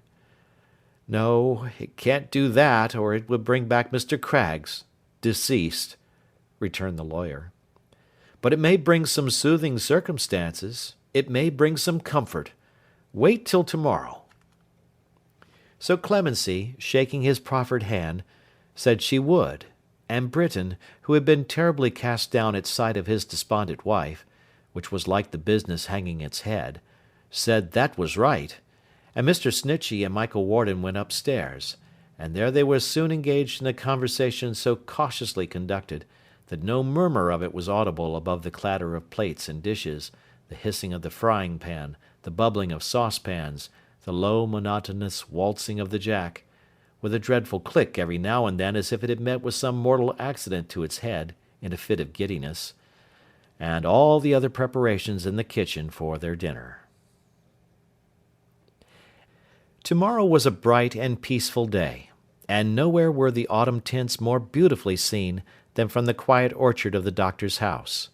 The snows of many winter nights had melted from that ground, the withered leaves of many summer times had rustled there, since she had fled. The honeysuckle porch was green again, the trees cast bountiful and changing shadows on the grass, the landscape was as tranquil and serene as it had ever been, but where was she? Not there, not there. She would have been a stranger sight in her old home now, even that home had been at first without her. But a lady sat in the familiar place, from whose heart she had never passed away, in whose true memory she lived, unchanging, youthful, radiant with all promise and all hope, in whose affection, and it was a mother's now, there was a cherished little daughter playing by her side. She had no rival, no successor, upon whose gentle lips her name was trembling then. The spirit of the lost girl looked out of those eyes of Grace, her sister, sitting with her husband in the orchard on their wedding day, and his and Marion's birthday. He had not become a great man, he had not grown rich, he had not forgotten the scenes and friends of his youth, he had not fulfilled any one of the doctor's old predictions, but, in his useful, patient, unknown visiting of poor men's homes, and in his watching of sick beds, and in his daily knowledge of the gentleness and goodness flowering the bypaths of this world, not to be trodden down beneath the heavy foot of poverty, but springing up, elastic, in its track, and making its way beautiful, he had better learned and proved, in each succeeding year, the truth of his old faith. The manner of his life, though quiet and remote, had shown him how often men still entertained angels unawares as in the olden time, and how the most unlikely forms, even some that were mean and ugly to the view and poorly clad, became irradiated by the couch of sorrow, want, and pain, and changed to ministering spirits with a glory round their heads.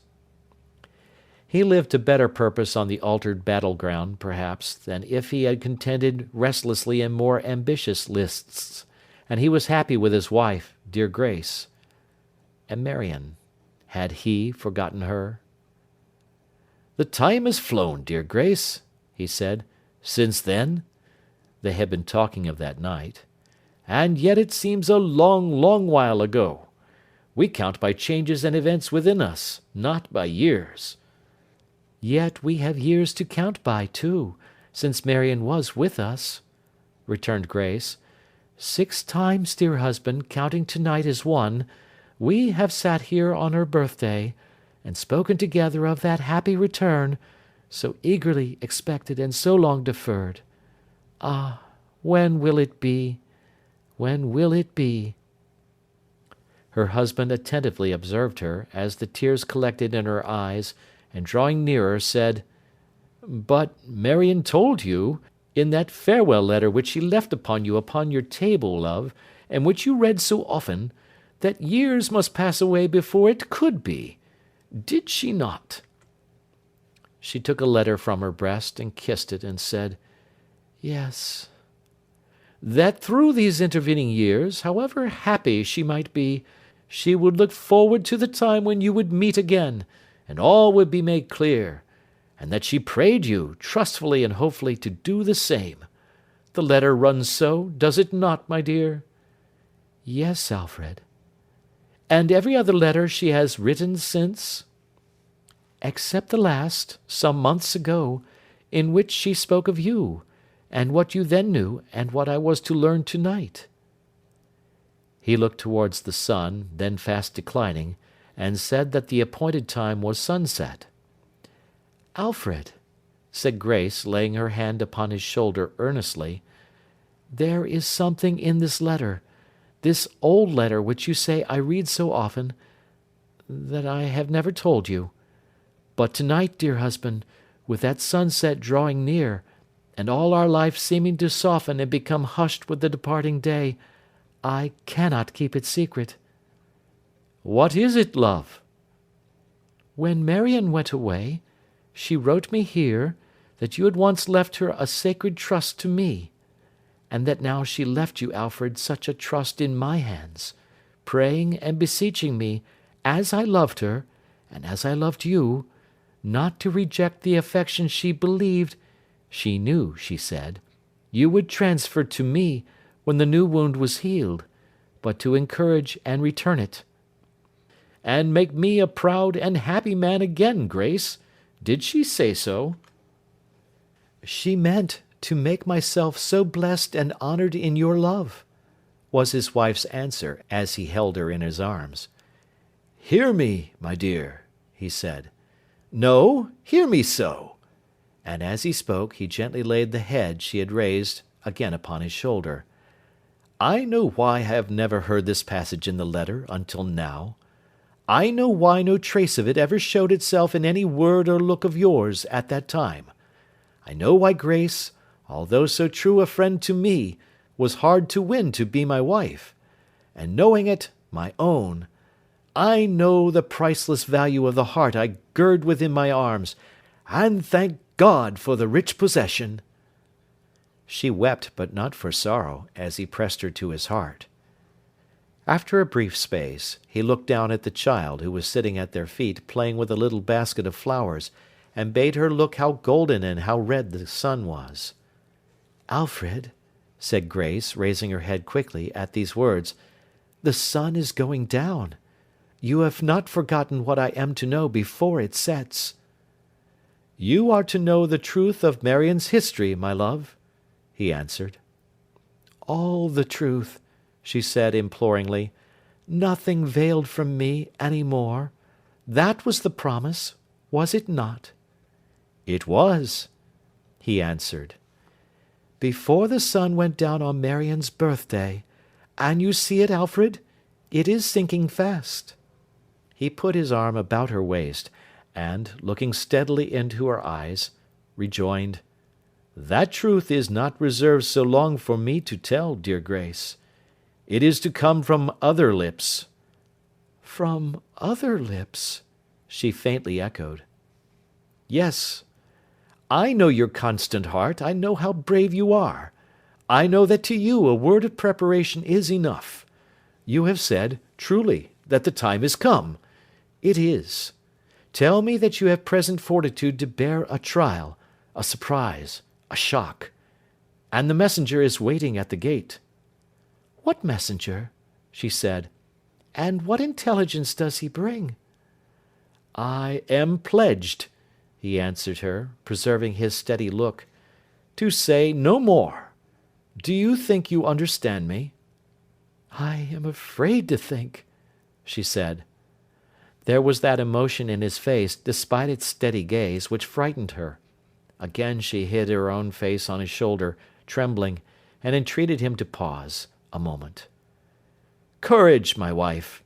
When you have firmness to receive the messenger is waiting at the gate. The sun is setting on Marion's birthday. Courage, courage, Grace." She raised her head, and looking at him told him she was ready. As she stood and looked upon him going away, her face was so like Marion's as it had been in her later days at home, that it was wonderful to see. He took the child with him. She called her back. She bore the lost girl's name, and pressed her to her bosom. The little creature, being released again, sped after him, and Grace was left alone. She knew not what she dreaded, or what hoped, but remained there, motionless, looking at the porch by which they had disappeared. Ah, what was that, emerging from its shadow, standing on its threshold? That figure, with its white garments rustling in the evening air, its head laid down upon her father's breast, and pressed against it to his loving heart. O God! Was it a vision that came bursting from the old man's arms, and with a cry, and with a waving of its hands, and with a wild precipitation of itself upon her in its boundless love, sank down in her embrace. "Oh, Marion, Marion, oh, my sister! Oh, my heart's dear love! Oh, joy and happiness unutterable, so to meet again!" It was no dream, no phantom conjured up by hope and fear, but Marion, sweet Marion, so beautiful, so happy, so unalloyed by care and trial, so elevated and exalted in her loveliness, that as the setting sun shone brightly on her upturned face, she might have been a spirit visiting the earth upon some healing mission. Clinging to her sister, who had dropped upon a seat and bent down over her, and smiling through her tears, and kneeling close before her, with both arms twining round her, and never turning for an instant from her face, and with the glory of the setting sun upon her brow, and with the soft tranquillity of evening gathering round them, Marion at length broke silence, her voice, so calm, low, clear, and pleasant, well tuned to the time. "When this was my dear home, Grace, as it will be now again. Stay, my sweet love, a moment! O Marion, to hear you speak again!" She could not bear the voice she loved so well at first. "When this was my dear home, Grace, as it will be now again, I loved him from my soul. I loved him most devotedly. I would have died for him, though I was so young. I never slighted his affection in my secret breast for one brief instant. It was far beyond all price to me. Although it is so long ago, and past and gone, and everything is wholly changed, I could not bear to think that you, who love so well, should think I did not truly love him once. I never loved him better, Grace, than when he left this very scene upon this very day. I never loved him better, dear one, than I did that night when I left here." Her sister, bending over her, could look into her face, and hold her fast. "But he had gained, unconsciously," said Marion, with a gentle smile, "another heart, before I knew that I had one to give him. That heart, yours, my sister, was so yielded up in all its other tenderness to me, was so devoted, and so noble, that it plucked its love away and kept its secret from all eyes but mine. Ah! What other eyes were quickened by such tenderness and gratitude, and was content to sacrifice itself to me? But I knew something of its depths. I knew the struggle it had made. I knew its high, inestimable worth to him, and his appreciation of it, let him love me as he would. I knew the debt I owed it. I had its great example every day before me. What you had done for me, I knew that I could do, Grace, if I would, for you. I never laid my head down on my pillow, but I prayed with tears to do it. I never laid my head down on my pillow, but I thought of Alfred's own words on the day of his departure, and how truly he had said, for I knew that, knowing you, that there were victories gained every day in struggling hearts, to which these fields of battle were nothing. Thinking more and more upon the great endurance cheerfully sustained, and never known or cared for, that there must be, every day and hour, in that great strife of which he spoke, my trial seemed to grow light and easy, and he, who knows our hearts, my dearest, at this moment, and who knows that there is no drop of bitterness or grief, of anything but unmixed happiness, in mine, enabled me to make the resolution that I never would be Alfred's wife, that he should be my brother, and your husband, if the course I took could bring that happy end to pass, and that I never would, Grace, I then loved him dearly, dearly, be his wife. Oh, Marion! Oh, Marion! I had tried to seem indifferent to him, and she pressed her sister's face against her own, but that was hard, and you were always his true advocate. I had tried to tell you of my resolution, but you would never hear me. You would never understand me. The time was drawing near for his return. I felt that I must act, before the daily intercourse between us was renewed. I knew that one great pang, undergone at that time, would save a lengthened agony to all of us. I knew that if I went away then, that end must follow which has followed, and which has made us both so happy, Grace. I wrote to good Aunt Martha for a refuge in her house. I did not then tell her all, but something of my story, and she freely promised it. While I was contesting that step with myself, and with my love of you, and home, Mr. Warden, brought here by an accident, became for some time our companion. I have sometimes feared of late years that this might have been, exclaimed her sister, and her countenance was ashy pale. You never loved him, and you married him in your self-sacrifice to me. He was then, said Marion, drawing her sister closer to her, on the eve of going secretly away for a long time. He wrote to me, after leaving here, told me what his condition and prospects really were, and offered me his hand. He told me he had seen I was not happy in the prospect of Alfred's return. I believe he thought my heart had no part in that contract. Perhaps thought I might have loved him once, and did not then. Perhaps thought that when I tried to seem indifferent, I tried to hide indifference. I cannot tell. But I wish that you should feel me wholly lost to Alfred, hopeless to him, dead. Do you understand me, love? Her sister looked into her face attentively. She seemed in doubt.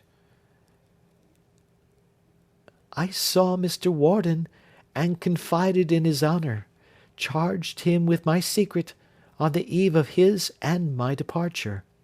He kept it. Do you understand me, dear? Grace looked confusedly upon her. She scarcely seemed to hear. My love, my sister, said Marion, recall your thoughts a moment. Listen to me. Do not look so strangely on me. There are countries, dearest, where those who would abjure a misplaced passion, or would strive against some cherished feeling of their hearts and conquer it, retire into a hopeless solitude, and close the world against themselves and worldly loves and hopes for ever. When women do so, they assume that name which is so dear to you and me, and call each other sisters. But there may be sisters, Grace, who in the broad world out of doors, and underneath its free sky, and in its crowded places, and among its busy life, and trying to assist and cheer it, and to do some good, learn the same lesson, and who, with hearts still fresh and young, and open to all happiness and means of happiness, can say the battle is long past, the victory long won.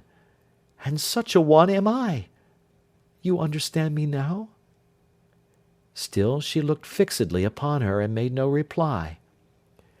Oh, Grace, dear Grace, said Marion, clinging yet more tenderly and fondly to that breast from which she had been so long exiled, if you were not a happy wife and mother, if I had no little namesake here, if Alfred, my kind brother, were not your own fond husband, from whence could I derive the ecstasy I feel to-night? But as I left here, so have I returned. My heart has known no other love, my hand has never been bestowed apart from it. I am still your maiden sister, unmarried, unbetrothed, your own loving old Marion, in whose affection you exist alone and have no partner, Grace. She understood her now. Her face relaxed, sobs came to her relief, and falling on her neck, she wept, and fondled her as if she were a child again. When they were more composed, they found that the doctor and his sister, good Aunt Martha, were standing near at hand with Alfred.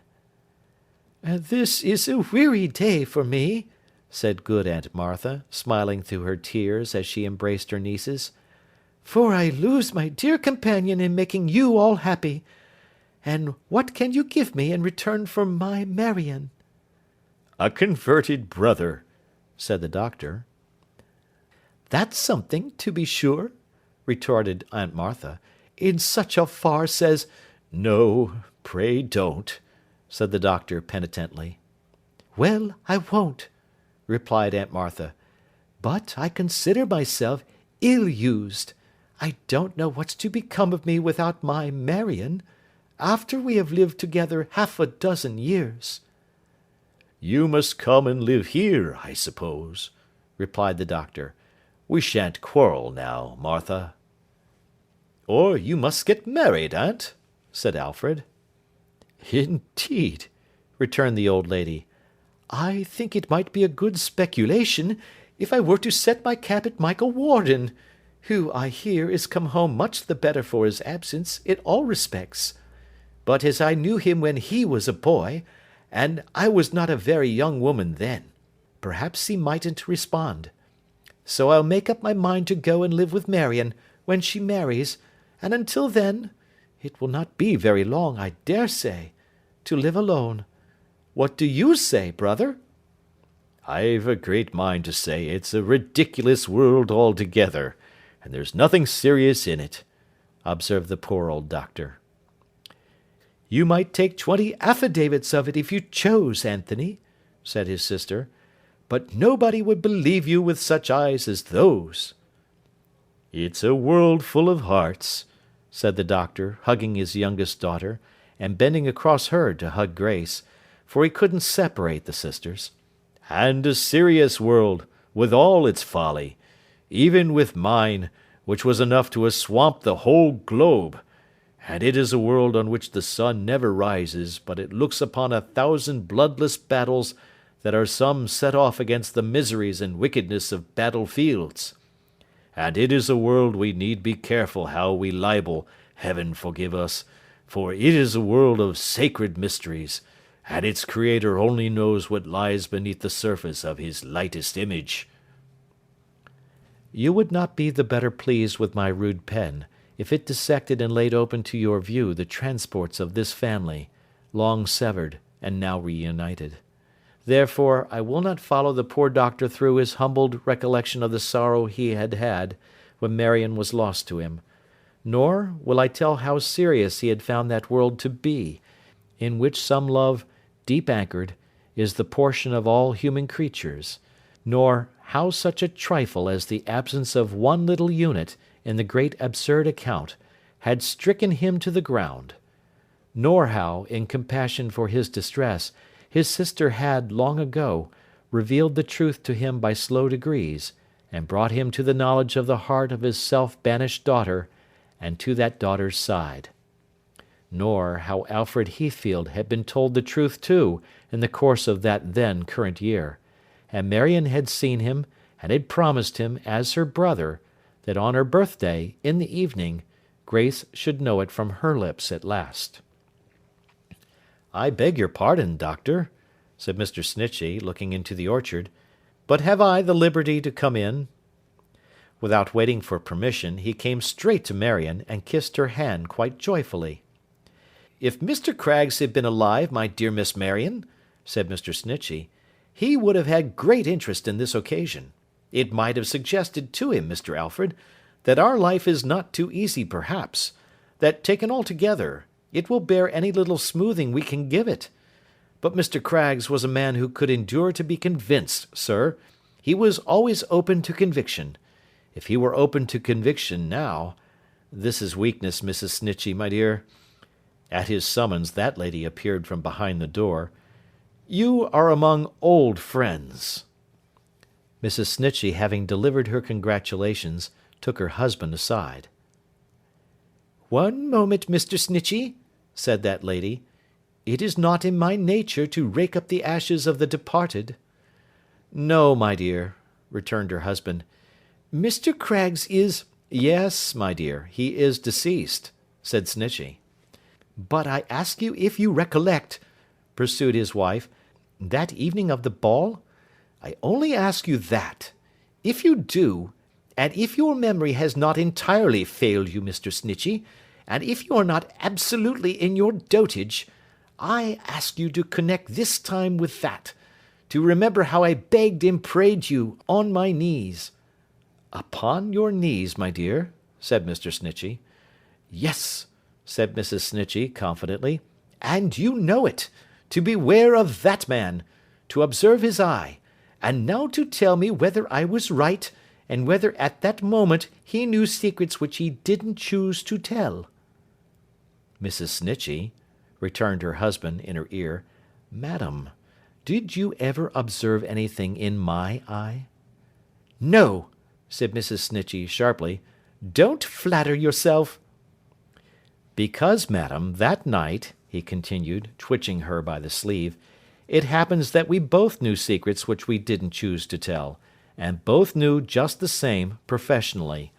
And so the less you say about such things the better, Mrs. Snitchey, and take this as a warning to have wiser and more charitable eyes another time. Miss Marion, I brought a friend of yours along with me. Here, mistress." Poor Clemency, with her apron to her eyes, came slowly in, escorted by her husband, the latter doleful with the presentiment that if she abandoned herself to grief, the nutmeg grater was done for. "Now, mistress," said the lawyer, checking Marion as she ran towards her, and interposing himself between them, "what's the matter with you?" "The matter!" cried poor Clemency, when, looking up in wonder and in indignant remonstrance, and in the added emotion of a great roar from Mr. Britain, and seeing that sweet face so well remembered close before her, she stared, sobbed, laughed, cried, screamed, embraced her, held her fast, released her, fell on Mr. Snitchey and embraced him, much to Mrs. Snitchey's indignation, fell on the doctor and embraced him, fell on Mr. Britain and embraced him, and concluding by embracing herself, throwing her apron over her head and going into hysterics behind it. A stranger had come into the orchard after Mr. Snitchey, and had remained apart, near the gate, without being observed by any of the group, for they had little spare attention to bestow, and that had been monopolized by the ecstasies of Clemency. He did not appear to wish to be observed, but stood alone, with downcast eyes, and there was an air of dejection about him, though he was a gentleman of a gallant appearance, which the general happiness rendered more remarkable. None but the quick eyes of Aunt Martha, however, remarked him at all, but, almost as soon as she espied him, she was in conversation with him. Presently, going to where Marion stood with Grace and her little namesake, she whispered something in Marion's ear, at which she started, and appeared surprised, but soon recovering from her confusion, she timidly approached the stranger, in Aunt Martha's company, and engaged in conversation with him too. "Mr. Britain," said the lawyer, putting his hand in his pocket, and bringing out a legal-looking document, while this was going on, "I congratulate you. You are now the whole and sole proprietor of that freehold tenement, at present occupied and held by yourself as a licensed tavern, or house of public entertainment, and commonly called or known by the sign of the Nutmeg Grater. Your wife lost one house, through my client Mr. Michael Warden, and now gains another. I shall have the pleasure of canvassing you for the county one of these fine mornings." "Would it make any difference in the vote if the sign was altered, sir?" asked Britain. "Not in the least," replied the lawyer. "Then," said Mr. Britain, handing him back the conveyance, "just clap in the words, 'and thimble,' would you be so good, and I'll have the two mottos painted up in the parlour instead of my wife's portrait."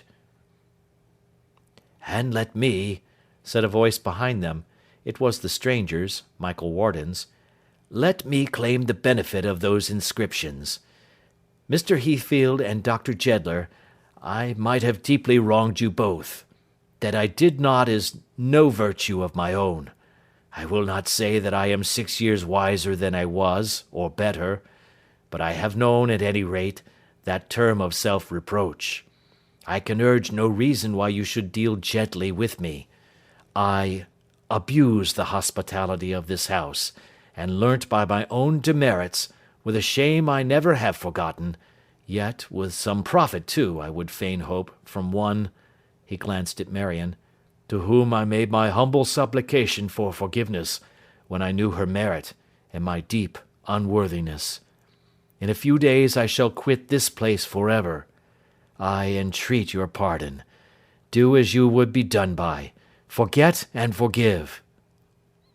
Time, from whom I had the latter portion of this story, and with whom I have the pleasure of a personal acquaintance of some 35 years' duration, informed me, leaning easily upon his scythe, that Michael Warden never went away again, and never sold his house, but opened it afresh, maintained a golden means of hospitality, and had a wife, the pride and honour of that countryside, whose name was Marion.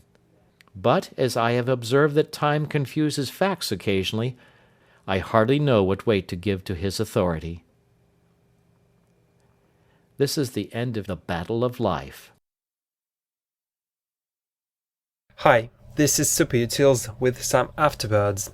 I'm here just to ask, if you enjoyed this audiobook, then please do click on the like button down below and subscribe to my channel. Thank you for your time and take care.